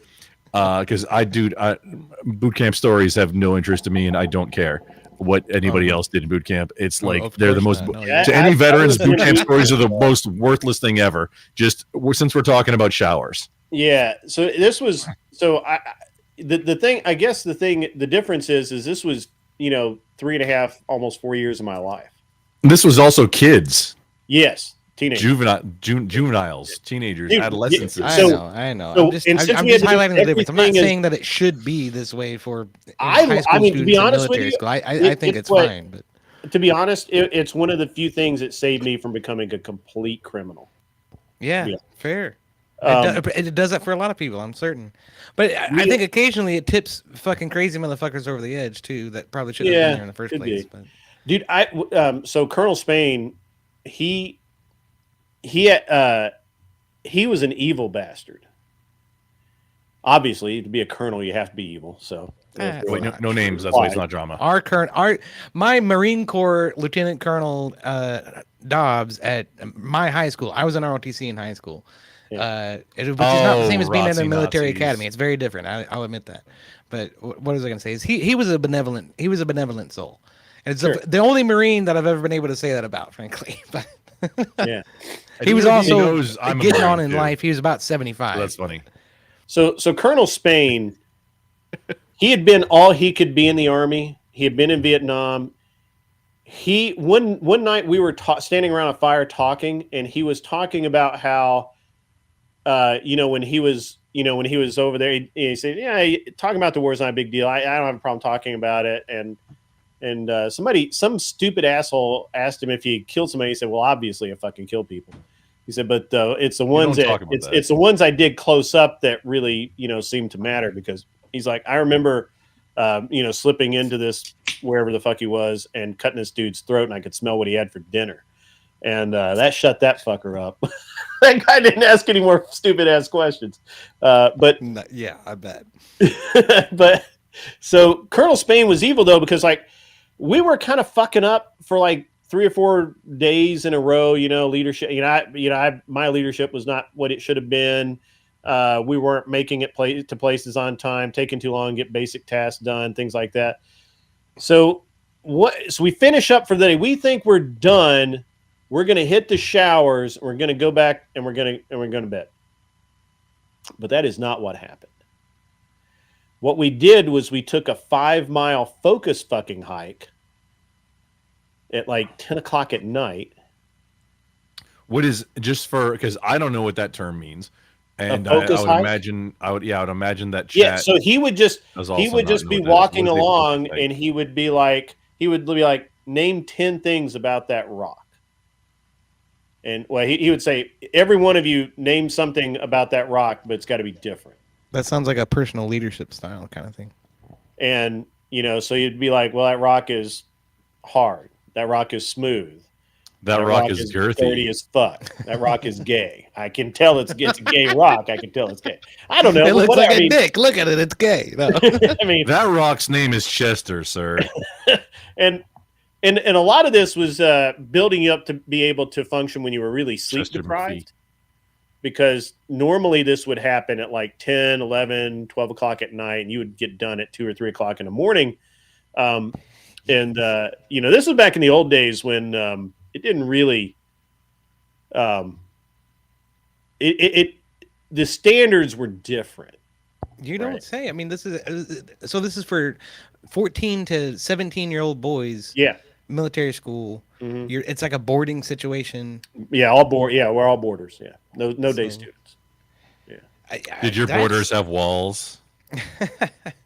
That's a little strange to me. I don't know. I mean, getting up at 3 o'clock in the morning to do focus quests on rocks, that's a little weird. Yeah. Well, I mean, it could have been, it was all kinds of things. It'd be like we would just take off walking, and we wouldn't stop the hike until we found some ridiculous, like a Coke can, right? How hard it is to find a Coke can on the side of the fucking road, and a dirt road at that.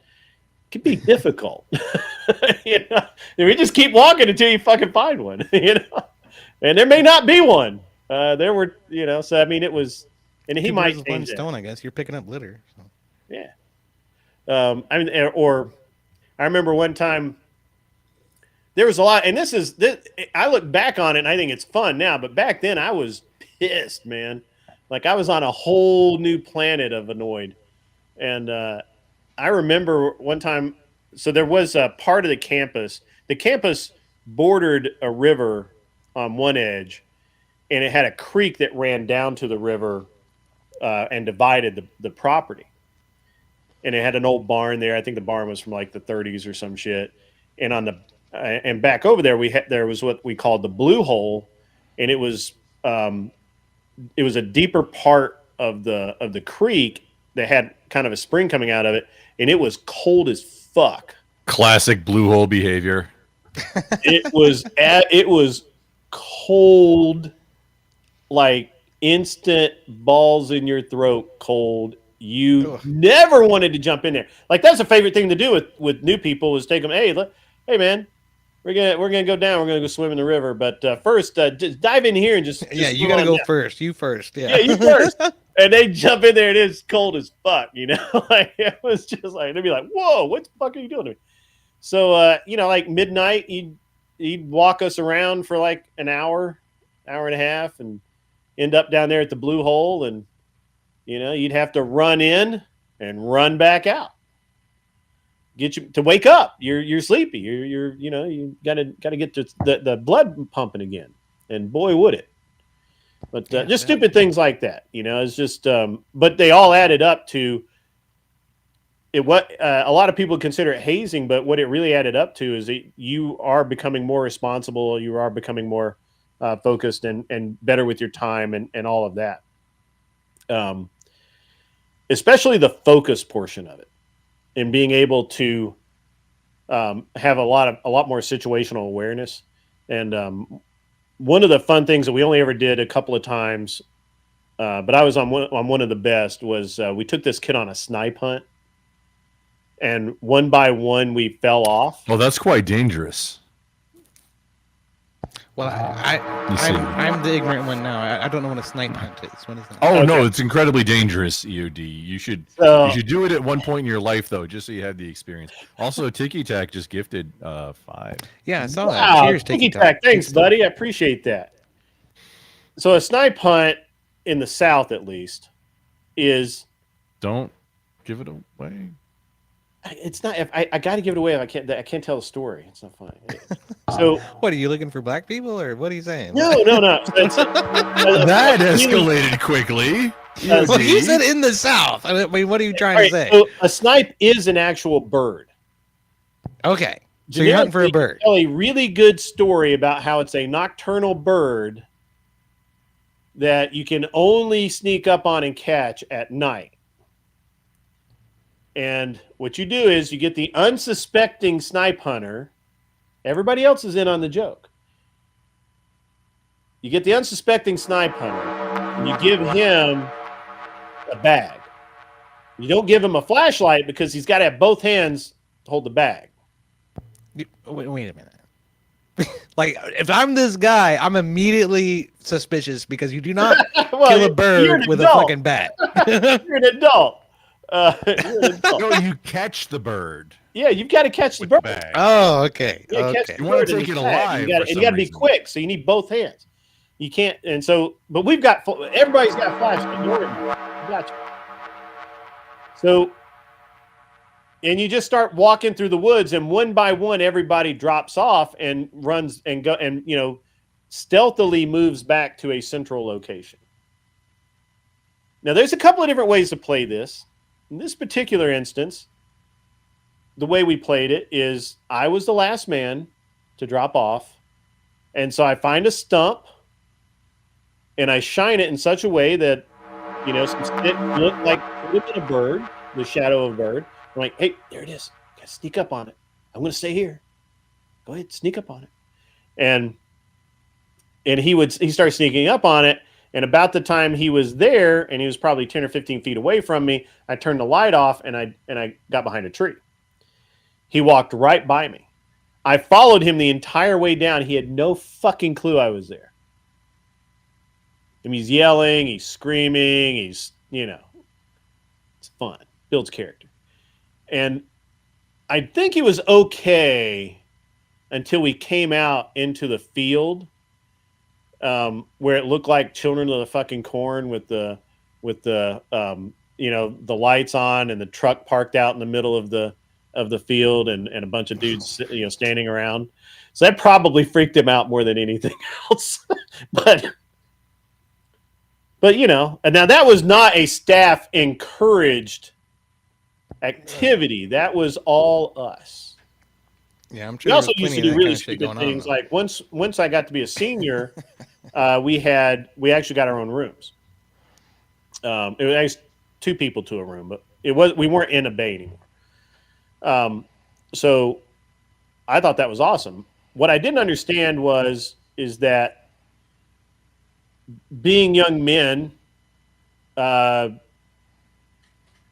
have a lot of energy, and people like to fight. Nah. What? There's a lot of fighting. Come on. and it was entertaining. I had a great time. I really did. Hold on, Grid. Pause. You're transforming and your camera's freezing up. Just give it just a second. Again, that's Linux. Grumple. That's all you, bro. He's no, fine for Grid's me. having a storm. I was. It's gone now. You're good now, or the storm is good now. But I mean, I just I wish my son had these kind of experiences. We had a flood one time. We had to walk out we had to leave campus to evacuate. You had to cross a 2-wire bridge. Like there was no other way because we were surrounded by fucking water. It was great. We said your son's headed for West Point. Did he attend a military academy in high school, or? He's still in high school. He goes to a private school. He toured West Point, and he is absolutely sold on it. Like he wants to go. Yeah. 100%. Okay, cool. I mean, I'd say go Annapolis, but good luck with your West Point. Yeah. Also, you don't have to be in Maryland if you're at West Point, so that's a bonus. Yeah. But it's fucking cold up there. It snows like a lot. Yeah, I can imagine. All the military colleges are. A bunch of people I know have gone to West Point. Like I didn't realize that, but I started kind of reaching out to some people. One of my good friends, I'm going to try to have him on the show on one of the Thursday night, whatever I'm going to call it. But when I have these people who teach things, this guy's a New York cop, and he teaches marksmanship and combat weapons at West Point. Nice. Currently? Fucking amazing. Currently, yeah. Oh. Yeah, well, I mean, that's a good way to sort of grease the wheels to make sure you can get in there, right? Yeah, and we're really good friends. He's known my kid since he was 8. That's awesome. And so I didn't realize this, but one of the junior shooters that I used to shoot with a couple of years ago, well, several years ago, is now graduating from West Point. And one of and this fellow that I almost went into business with, he's a competitive shooter as well. His daughter just graduated from West Point last year. Like I know, apparently I know a lot of people who go to West Point. That's cool. Okay, so my second question is: you went to this military academy in high school. What stopped you from joining the military? Well, that's where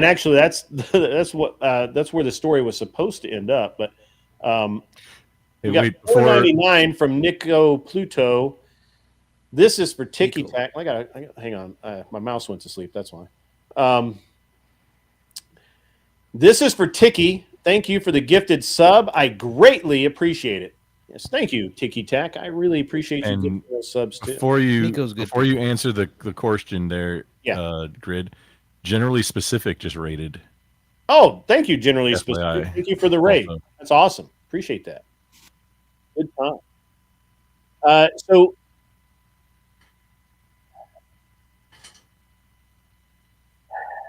I was I did that. Good evening, Raiders. I did the ASVAB. I obviously I scored really high on the ASVAB. I had, and I don't remember what it was. I had a really good scores on the ACT.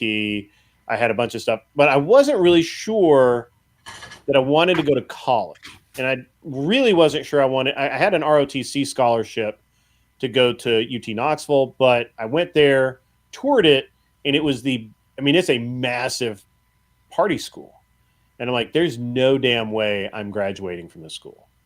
Like I'm a very, at this point I have been.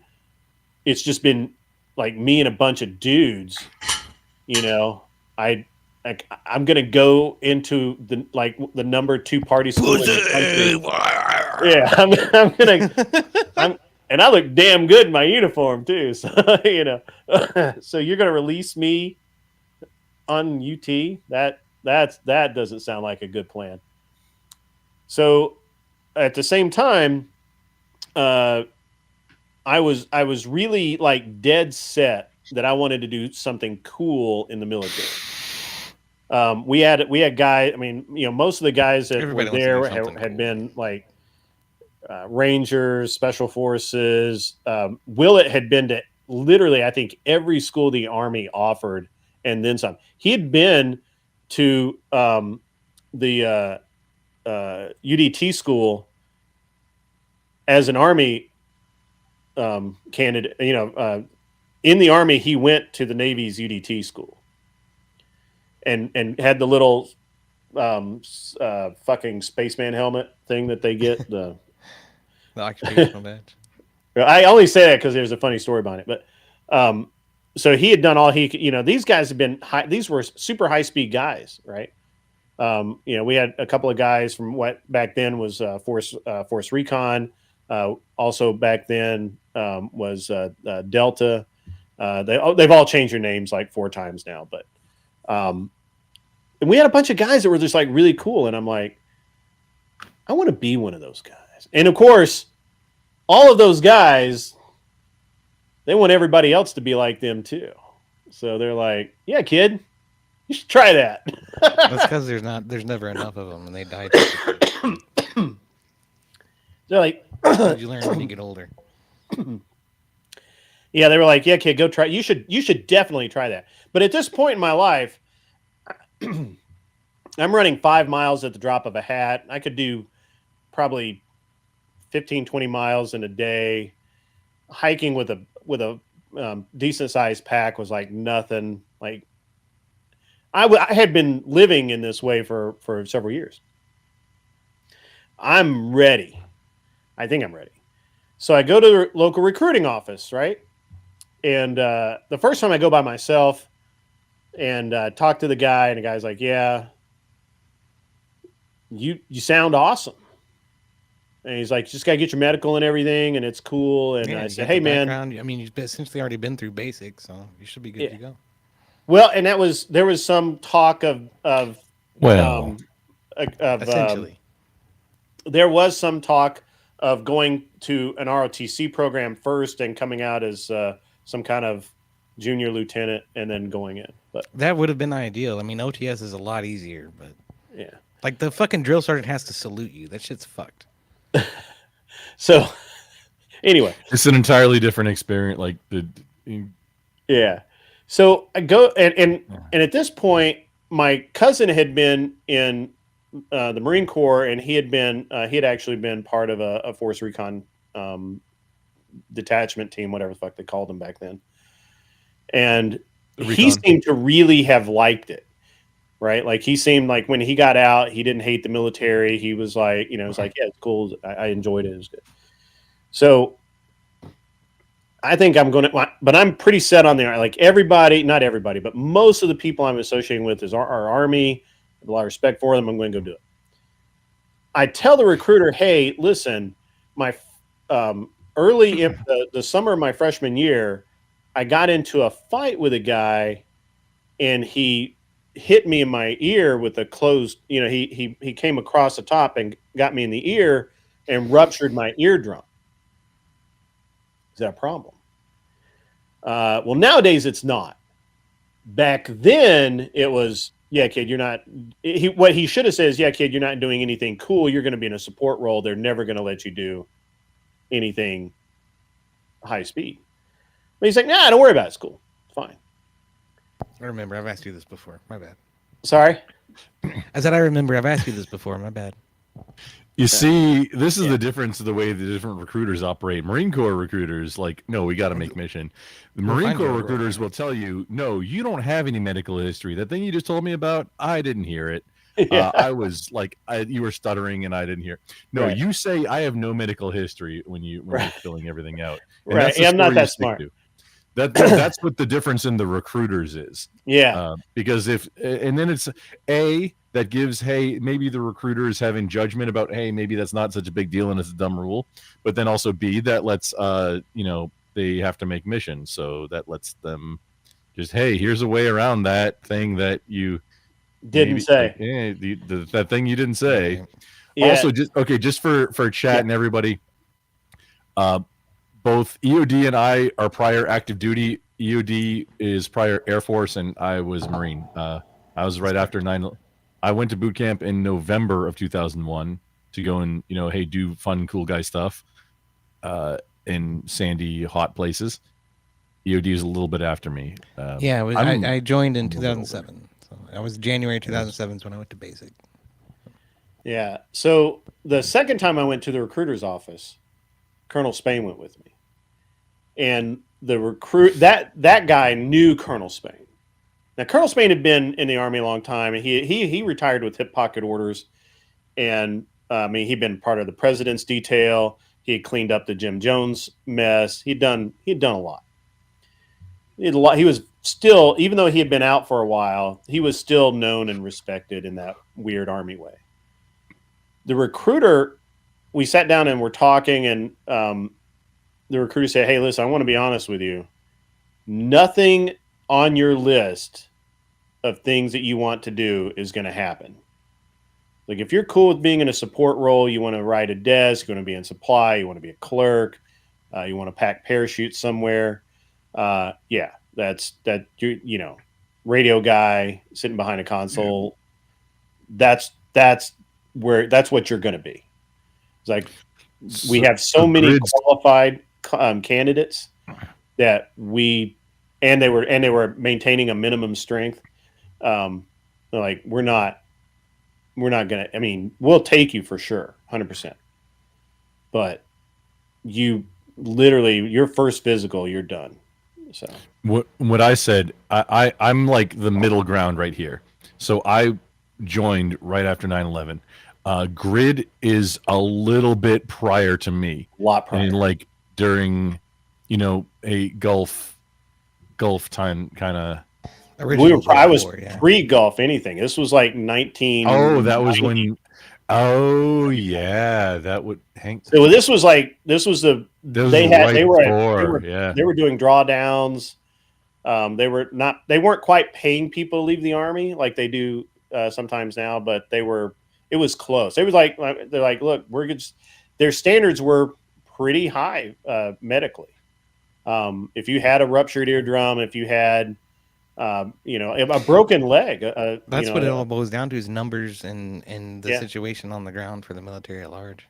Yeah, and I learned that later in life that it doesn't actually matter.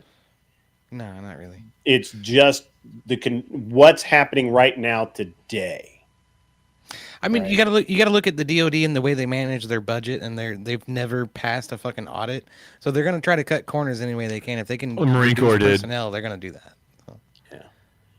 Yeah, Marine Corps just passed the audit. Yeah. Oh, did they? So I just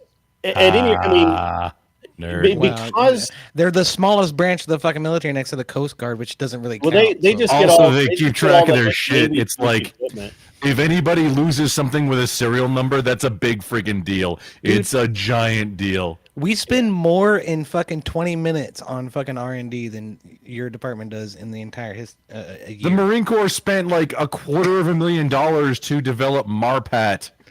$250,000. Huh? You know how many billions of yeah. dollars went into building the B-21? I mean, give me a break. Not the B-21. Just talking camouflage patterns. You know how much went that the Army spent? That's true, and he's right about that. Yeah, the Marine Corps spent a very little tiny bit of money, and then do it and implement it. And there is a real now we got MARPAT. And MARPAT's still one of the MARPAT was like derivative of CADPAT, which is Canadian. Go figure. And Ben the whole Corps is have. dependent upon hand-me-downs from everybody else. Man, I don't want to hear it. Not anymore. No, MARPAT was original. The M27 is an original. It's changing a little bit. Oh, in the Osprey, don't forget that one. That's a fine gym. Yeah, we got Transformers, y'all. That's true.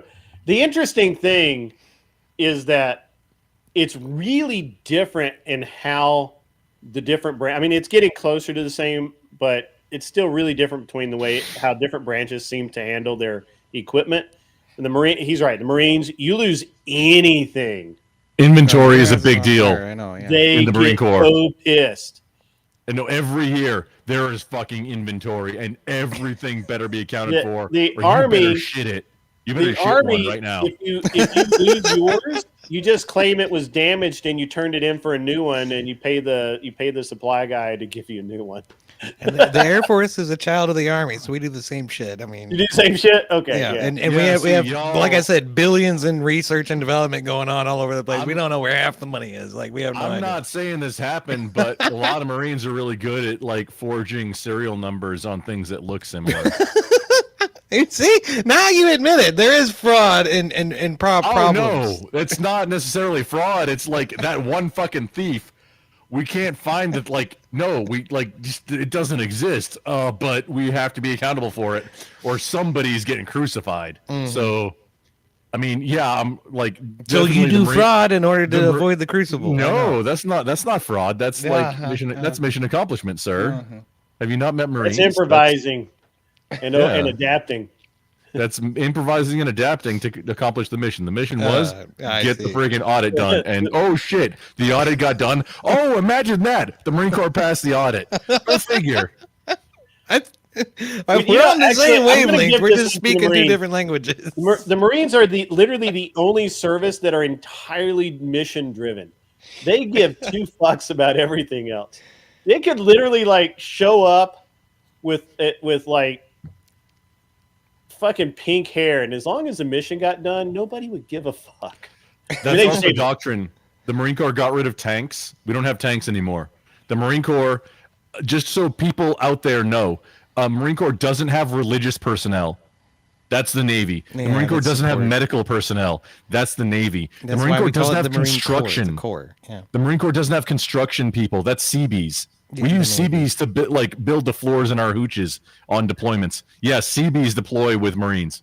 All of these other Navy the Marines do not deploy without the Navy. So come on. Well, thanks for. I mean, I was getting there, but thanks for letting me know. He was going to land that. My ass rides in Navy equipment. That's the Marine. Hey, muscles are essential. Something not necessary. Well, in fairness, it is used Navy equipment. See what I did Marines there? ever got a brand new piece of equipment, they'd shit bricks. Oh no, we got it. We got the M27. That's the Marine Corps thing. And it started out as like, hey, here's a program to replace the saw. But then, oh wait, no, just kidding. We're gonna give it to everybody. That was the M27 program. Yeah, that sounds about right. Yeah. And then I mean MARPAT, that was the thing. Again, the camouflage pattern. It's like, yeah, Army, keep doing research, buddy. We're over here being all sneaky the Marines are beaky really now. picky about who could get that too. Like that's crazy. Yeah, Dave, y'all need a ride. That's what the Navy says to all the Marines. Y'all need a ride. Hey, if you're on a Navy boat or vessel for any of our shipmates out there, don't do if you see a pipe that's labeled CHT, Charlie Hotel Tango, do not do pull-ups on it. Don't touch that thing. There is shit inside it. Actual shit, and your ass is gonna have to clean it up. Don't. It's that not sounds like personal experience, right? That's there. not. That's fucking awesome. Don't worry about how I know that. That's fucking awesome. Don't do pull-ups on that pipe. Oh shit, man. That's pretty funny. I got it. I'm gonna go. That was pretty funny. No comment. But yeah, anyway, that's why I didn't go into that's why I didn't go into the military, and that actually changed the entire trajectory of my life at that moment. Because up until that moment, I had no plans to actually go to college, and then I ended up having to go to college. So that's interesting. That I mean, part of the reason I joined the Air Force was to pay for college. Yeah. Well, I ended up going to college, but I intended to go to college after I had been in the military as kind of like, you know, a buffer between the military and a second career, or do it while I was in the military learning Spanish in like Cozumel or somewhere, you know. But oh no, sir! If you're in the military and you're learning Spanish, you're going to be at DLI in Monterey, California. That's the defense language. No. The Army guys, they do what they call nope. Not live in. It's there's a name for it. Oh fuck. Well, that's what they wanted me to do when they saw my ASVAB score. They wanted me to be a cryptologist, and I was like, I don't speak Haji. I'm not learning it. So I'm going to kiss my ass. That's what I joined to do. Yeah, that.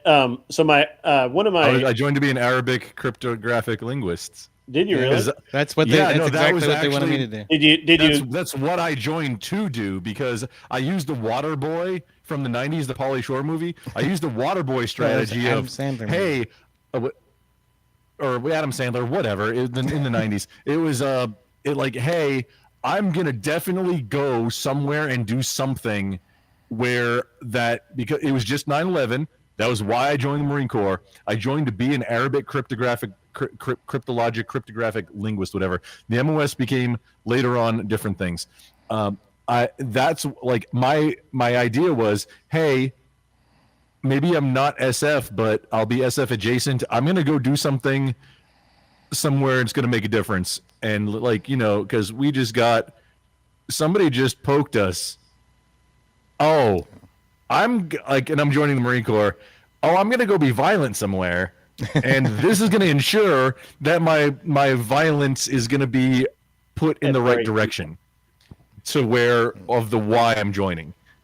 Specifically Arabic. The funny thing is that in the Marine Corps, if you join to be a linguist, which means you're not just a terp, you're going to do some kind of SF type shit. But when you get to DLI, it's needs of the Corps. So even though my contract literally said only one thing, it was Arabic linguist. They put me in Korean when I got there. Perfect. That's important. That's an important front too. But they told me I'd be writing in AWACS, intercepting communiques, and trying to understand what was being said. I was like, this is not my thing. I don't know. I wasn't interested in that. Instead I went into the medical service and I was a lab tech. It's a whole nother story. But the funny thing is, I'm bad at languages. I just score well. Like I got a 110 on the D-Lab, dude. I'm just really good at grammar and rules. And the D-Lab tests that. I did really well on that. It's bad. I wouldn't even say 110's really. I mean, yeah, okay, okay. It's good. But like 135, I think, is the max, so it's not really good. Yeah, I mean, anything over 100 for Marine is like genius level. Well, the ASVAB's sort of based on I think a lot of the fundamentals. No, not the ICE. That was the D-Lab. Actually, no, I was talking about the D-Lab. The ASVAB max is at 99. You cannot get 100. Yeah. On the composite, your composite scores, your AFQT composite scores, max at 136. At least in the Marine Corps, there's 4 different. Electrical, clerical, general technical. MEPS is pretty much the same no matter which branch. And mechanical. Through, but no, your composite scores are different based on what branch it is. The Marine Corps only has 4. The Army has different. I think they got 6 or 7. I don't know the other branches at all. But your entire ASVAB score, that you cannot get triple digits. It maxes at 99. You can get up to 136 on the composite scores, at least in the Marine Corps test. I won't say what I did. I was never familiar with that aspect of any other branch, so I can't really speak to it. Yeah. I mean, The last all thing I know I'll is I say scored about well enough to get any job I wanted. That's what the recruiter told me, and he suggested cryptography. So I'd say that bar is not all that high. The last thing I'll say about my military school was that because so many of the people there had been high speed in the summers, we did, they sold it to our parents as leadership development and training. What it really was do really stupid shit that may or may not help you in life. One of those things was I got to like we would live in tents for the entire summer, like wall tents. We'd build the platforms. That's fun. Live in a tent. Campfires every night. Cook. Had to learn how to do all this interesting stuff. The least fun thing I did, but something that taught me a lot was we did like a mini version of Hell Week one year. What's Hell Week? That's where the special forces guy do their physical test, except we were doing more like a field trials kind of thing, where it was a war game between, my group with my 10 and another guy's group of 10. And so I had one of my buddies with me, a guy named Kutcher, which is a fucking weird ass name. Like Ashton Kutcher. Yeah, first name Kutcher. Oh, yeah, that's friggin' weird. We actually just called him Mule Dick because It was a very that thing would assault you. And, because you saw his dick very often and felt like it was Dude, a mule? Literally. Wait, every how many shower mule room, dicks? you had to fucking deal with that thing staring at you, man. It was fucking weird. Anyway, Wait, was it called him Mule staring Dick. at you? I would literally, I would not be funny. I kid you not though. The one thing about this dude, you would ask him, "How's it hanging?" and he would respond, "About knee." He was the funniest motherfucker. Anyway, so Kutcher was like kind of and he turned out to be a raging Democrat, by the way. It's weird. There's words for that. Dude. But So we're out on this deal, and he and I are supposed to like move down the side of this area, and we're going to come back up, and it's like capture the flag, but cooler. And we had been out there for like probably 36 hours, hadn't really slept, no food. And I remember that I was so tired that I talked to a bush, like a literal bush, for like 10 minutes before I realized it wasn't Kutcher. you got to bring me a shrubbery, sir. That's your Like, toll to pay. And the only reason I figured it out is I reached over to tap. I'm like, all right, man, let's go. And I was like, what the fuck? This is a fucking bush. And then the second thing that kind of stood out was I tried to put. I was so hungry and thirsty that I tried to put a dollar bill in a tree, thinking it was a Coke machine. I was very sleep deprived, and it was great. It was a good time. You had money when you were doing that? Oh. Military school, not actual military. Yeah, and I had. I mean, your money should have been in your money valuables bag, but I had it folded up in the back of the field training manual. In your prison pocket? No, I did not have a prison pocket, and I don't. Everyone has a prison pocket. I think everyone has a. Everyone has a. Some have two. Some people have two, don't you see? That's gross. That's terrible. That's how that works. Assholes are like opinions. Everybody's got one. Right? Somebody, and some of us have used them in SEER school. Look at. I only did level A when I was at a place. But... He knew exactly.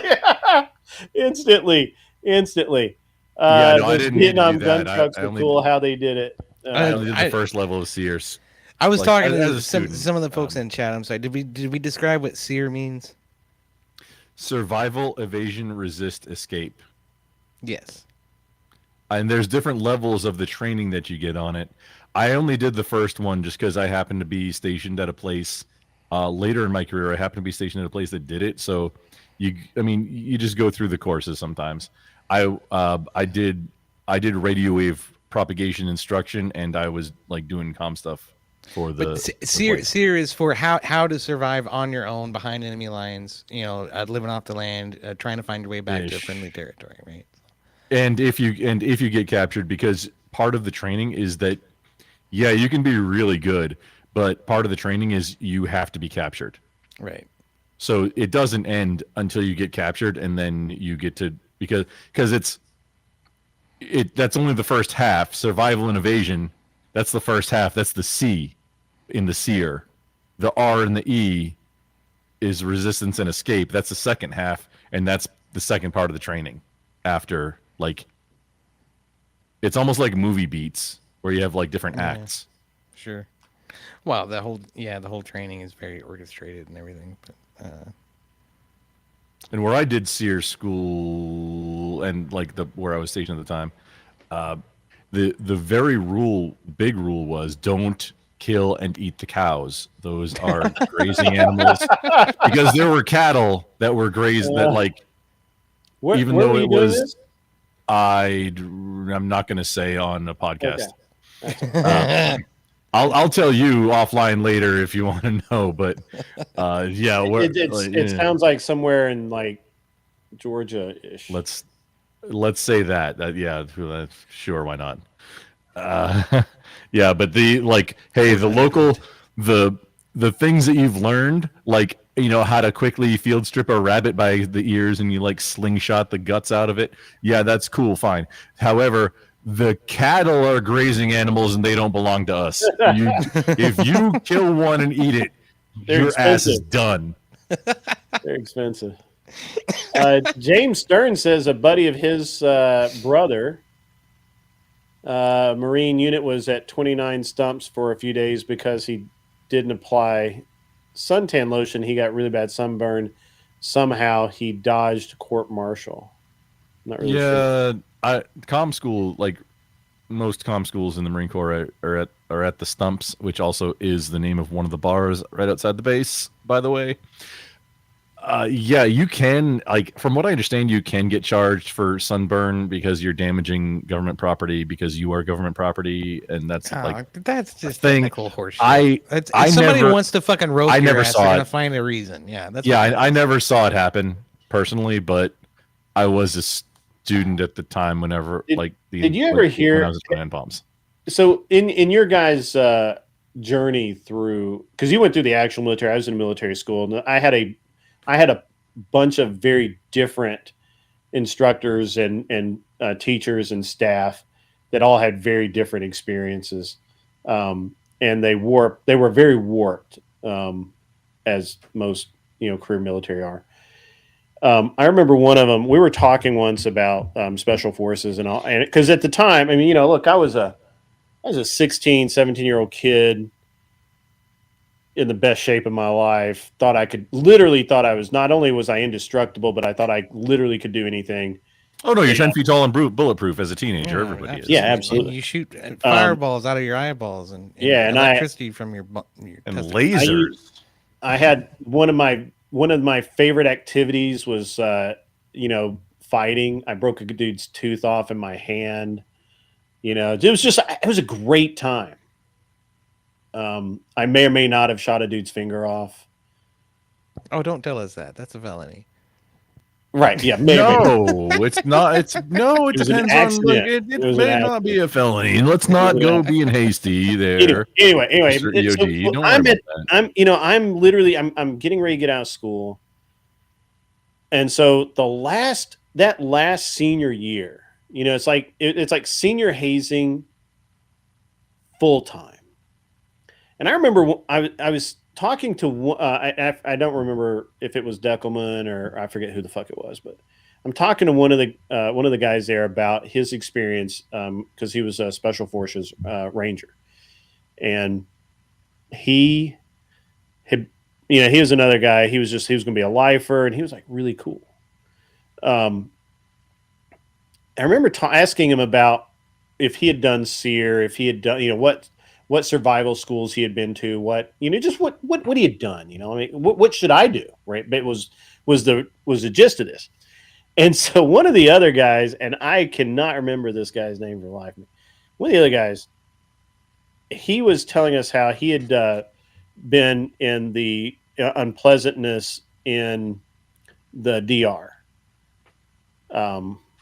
and how that part of these DR like special forces guys. Was it the DR? Wait, DR? You mean DMZ or what? Hang on. No, there's a lot of Dominican a lot of acronyms.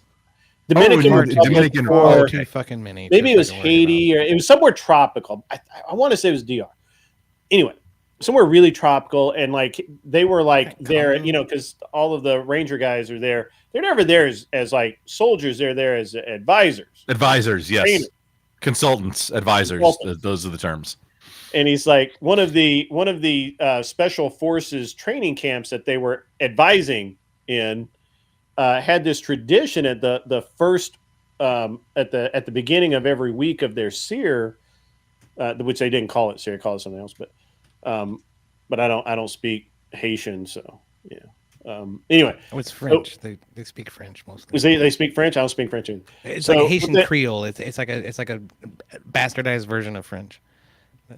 I really don't speak that. At any rate, so one of the instructors would kill a monkey, a baboon, whatever the fuck they got over there. They kill it and they nail it to a post right at the entrance, and they'd have to walk by it every day, and that thing's up there sitting there rotting all week. At the end of the week, they had to go do their SEER school, and they would part of the test was that they would cut that monkey down and cook it in such a way that it was they could still eat it. Obviously, it's not very tasty, but they could eat it.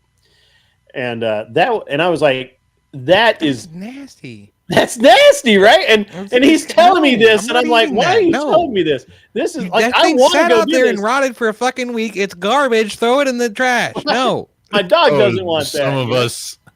Some of us have never lived in places where food was scarce. Right. And that's how they. That is the entire purpose of, in the history of the world, the written history of the world. That entire thing that EOD just said, that is why the spice trade was a thing. You're right. But here's it. To make the rotting meat more palpable, because that's what they had. Before refrigeration, or before mass refrigeration, or because I mean, there are ancient techniques with the cold sand and the clay pot, like that. Hey, this can work. Evaporative cooling is a thing, and that's one of the things that you learn in some SEER schools, and some survival communities will teach you. Yeah, evaporative cooling. If you're hot, get some kind of cloth or something wet, put it on your skin. It works just like sweat. When the water evaporates, it pulls the heat away. Mm-hmm. You get in a head, like a heat headache, and there's nobody around to help you. You get a bandana wet, put on the back of your neck. That's going to cool you off more than anything. It's an interesting. I mean, it is interesting. This is all interesting stuff. One of the other really interesting things that I didn't witness this, but I 100% believe it. The guy told me the fuzzy bunny story, and they would give these recruits a bunny at the beginning of the week, and that you'd have to take care of it and all of that. And at the end of the week, you had to kill it and eat it. And so. Oh yeah, no, that's very similar. There's a lot of schools that are like that with different animals. I totally the way that they would have you kill it is you'd had to pet it until it got really relaxed and warm and fuzzy and all that, and then you'd have to break its little neck, so that it didn't bunch up or whatever. I don't know. But it was you know why? Yeah, I really do. It's not just for less of a fight, but it like makes the neck easier to break for some reason. Also, yes, it does. Which so it's the gamey taste, or a big portion of the gamey taste that wild game has is because of adrenaline running through that animal when it expires. That just is left in the muscle tissue. Interesting. Well, it's not just that, if you're it's also lack of harvesting fat too. if you're They're very harvesting, lean animals.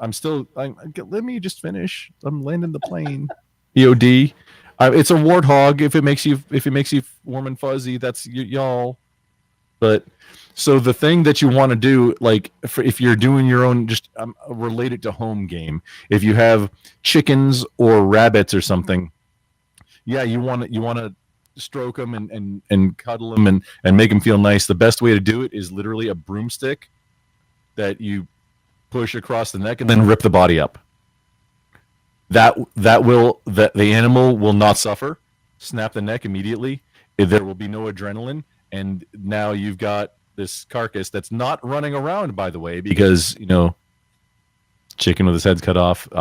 Sometimes that's a thing that the body spasms and stuff. You've got it in your hand, so you're ready to now pluck and prepare and dress out that carcass to become food. Yeah. And it's not going to be gamey, and it's not going to have that adrenaline, and it's going to be better. Interesting. So there's a couple different reasons. One of them for your homesteader that's raising food animals for home consumption or farmers or ranchers or whatever. There's that reason. Then the other reason is something that's very comfortable is not going to fight, so you're going to expend less energy to turn that thing into food. That's the sear aspect of that. Is you have calories in and calories out, and you're balancing a checkbook, sir, on your calories in, calories out, energy spent for reward on when you're trying to survive. Maggots and roaches and whatever little critters you can find under. Oh yeah, all the things that have protein in them. Yeah, the eyes. I told you, rabbit eyes. Evil, man. I remember one time we're sitting there having a discussion about fucking something that's kind of serious, and this guy, he's staring at the ground, and I'm like, what? What the fuck? And all of a sudden he lunges down and grabs a granddaddy longlegs and pops it in its mouth. He pops it in, and he's like, it's crunchy, kind of has a peppery taste. And I'm like, did you just fucking eat a granddaddy longlegs? I mean, it's a bug. Probably. It's exoskeletal thing. I mean, I wouldn't be that excited about it. I thought it was, unless they are poisonous spiders. It's not advisable. It'll probably make they're not poison. They're venomous. Right. Yeah. Whatever. And not to be pedantic about it, but venomous is something that when it bites you, it can inject poison. Poisonous is something where if you eat it, you will get sick. Some venomous things are also poisonous, but it's a very important distinction to make when you're talking about survival. All I know is I watched the fucker eat it. I bet he regretted it. Is what I'm trying to say. I don't know. Because I think the venom that's actually in a daddy longlegs is pretty toxic. It's just it's quite potent. Fangs are not strong enough to actually pierce our skin. That's why it's not. And I don't even know if that's true, but that's the story that hey, they would love to. Could be a wives' tale. It's kind of like cats. Is they would love to eat you, just they're not big enough to get the job done. Yeah, that's why they're permanently pissed off. Is they're the world's perfect murder machine, but they're 1/16 the size to do the job. Yeah. That's why. And you can distract them with a laser pointer too. I mean, that's not true. The best. It's like they were rolling for feats and stuff, and just got the funniest down feats to round out those up feats. If we're going into a nerd RPG D&D friggin' nerd scenario about how cats operate. Me and Grumble are part of a D&D session every Saturday. So. Your mom is a D&D session. No, she is not. She hates D&D. So you guys know each other from Twitch or something? What's the score? Well, for I don't know, 5 years, I think. Thereabouts, yeah. Somewhere in that region. Originally Twitch. But now, if you're not expanding on multiple platforms, I mean, platforms go away. Yeah, for sure. I have fundamental disagreements with Twitch. I hate Twitch. Me too. But it's where I mainly am. I know. EOD is not currently on Twitch. No, Twitch hates me with a passion. I was streaming the Twitch, but the only people that ever came and watched was people that Hate It was me. wanted to. Yeah, well, it might have been you. But It was also me. it was also the guy. It was the people who are like, "Hey, I can improve your channel if you just pay me." No, the Yeah, bots. right. Like it's just like plenty of expanding onto any platform. You, as a creator, you have to do some networking because otherwise you're relying on the discoverability as a new creator on that platform that has Which is trash. It doesn't matter where very you go, it's few trash. viewers. Yeah. No, it's if you have very few viewers, if you're new on a platform, like why should they promote you? You've got to get results in order for the business to want to promote you, but in order to get results, you got to put in the effort to get the promotion to get that channel on that platform. It's just challenging, especially if you've been doing it for a few years and you're used to X amount of like viewership and comments and chat and whatever. Going to a new platform is a giant pain in the ass because you know there's nothing. It's crickets. It's like, well, why? Speaking And from that's any experience, new my platform. YouTube streams are all fucking crickets. Y'all come check me out on YouTube sometime. I should be streaming this, but I'm not. Well, actually, that's a great segue. I've got to get out of here, guys. I'm gonna actually send everybody over to Flow State, but you guys give us some quick outros. We'll start with you, EOD. Yeah, sure. I'm on YouTube. Check me out. YouTube, EOD696. I'm also on Kick. I'm also on Rumble. On Rumble, it's the same. It's EOD696. It used to be Executioner99. It's EOD696. Also on Twitter. Come find me, please. I'm lonely. All right. Solid. Go ahead, Grumple. I'm on all of the platforms that matter right now. So the thing is, I'm Grumple Stiltskin on all of them. The thing is that oh no, I don't have it there. With one eye at the end is on everything. Twitch is different. That's why I still put my Twitch thing here. It's got two eyes at the end because they won't fix it. Most of my where I kind of started and got into it was on Twitch. And so that's usually where I'm mostly, but Twitch, Kick, YouTube, Rumble, Trovo, DLive, like all X is a primary now. I've made Twitter X a primary. We're streaming everywhere, boys. Trying to do more content. Lately, real life has precluded me streaming very much. So I apologize for that. But I do prepper stuff. Let's get ready for zombies because that covers all emergencies. And like I like to do stuff where, hey, I'm your neighbor's dad. Let's see what he has to talk about and what he's doing right now. I've done a lot of things and I like to teach, and that keeps me accountable for the projects that I'm doing. I stream mostly for me, but if anybody wants to watch, I welcome you in, and I would love to talk about pew-pews and radios and communications and pace planning and all of that good stuff. That's kind of my jam. Cool. Also, we do D&D, and like sometimes, occasionally, I will on do Saturdays. a game stream.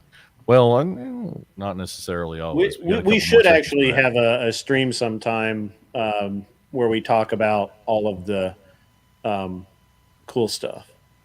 So that's Well, what that's all. we do every night on your stream. That's dude. what that's my content. But and depending on which platforms, I do like IRL pew stuff. Not on, you can't stream that on YouTube. You can't live stream. You can make videos, and then there's very big restrictions, but you can't stream it or do like YouTube's not the place for that. Twitch isn't even for. I was a little concerned wearing my shoulder holster last week. So. Oh no, you're fine. As long as you don't touch the pew when you're live on YouTube, you're good. Like your stuff in the background, it's fine. Having a holster on, fine. Even wearing a holster, even wearing a rifle, a slung rifle, is fine. Handling is the term of YouTube term of service. But anyway, that's the biggest thing in my shout out. Thank you. I would love to see y'all around, even if I don't stream all that much. When I do, I try to make it worth it because you're just hanging out with seeing, hey, what's the dog doing? What's the Grumple doing? Yeah, I was good. I was happy to see you back on. It's been boring without you around, so you got to be on more. Ladies and gentlemen, it has been a great show tonight. I understand not everybody likes the flow state. Unfortunately, he's the only person I can find live current right now, and he's a cool dude. So go have some fun over there. I think they're talking shit anyway. He is the powdered Dusty now, and he did not have a powdered donut emote yet. Yeah, white powder. It was either last night or the night before. I helped him correct that, so he's going to have a powdered donut emote sometime soon. So, ladies and gentlemen, it has been a great night. It's been a great conversation. I think, Stepfire, it was indeed a long stream tonight. It'll be a long day tomorrow because I'm doing a daytime stream and I'm doing a rare nighttime stream again with Keita and Steve and potentially the young one. It's been fun, guys. Really had a lot of fun. One thing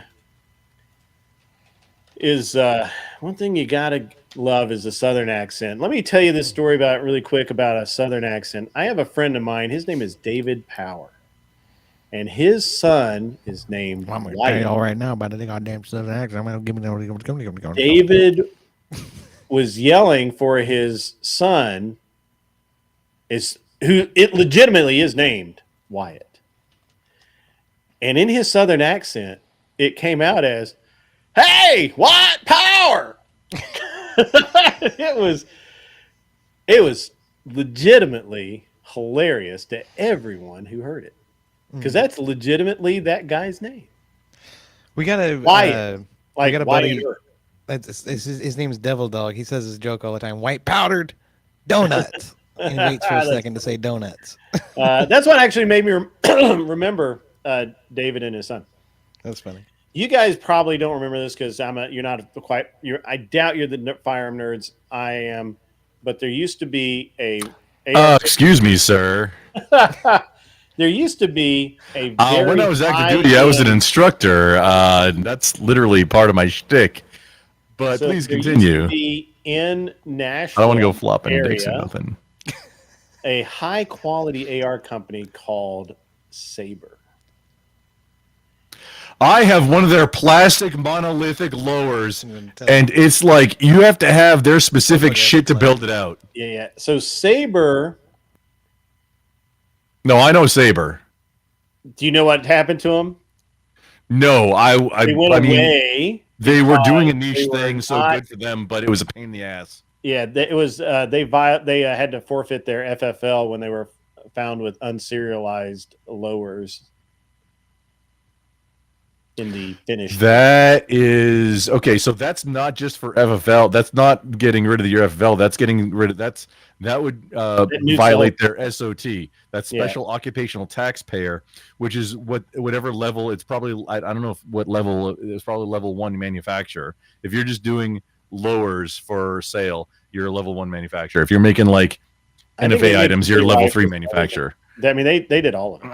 But I mean, just as far as the level of SOT, Yeah. they would have lost that also. That's which an SOT is $500 a year, but as a manufacturer or an SOT, you can then like have or I remember $300, probably $500 now, like full auto AK dealer samples and just But the thing is that everything you have is inspectable by the ATF, but you can have full at any auto, time. you can have anything.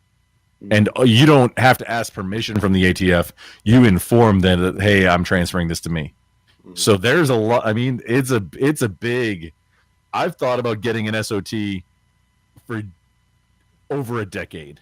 And Yeah. it's just never been quite worth the ATF can come and supposedly it has to be announced and like scheduled, but All I also know is, everything Saber's has to be on gone. books.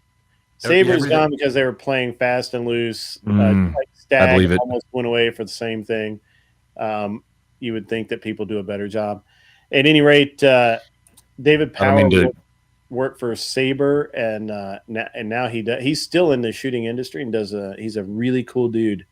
I don't know if his son shoots, but I would really like to run into White Power again. So that's pretty cool.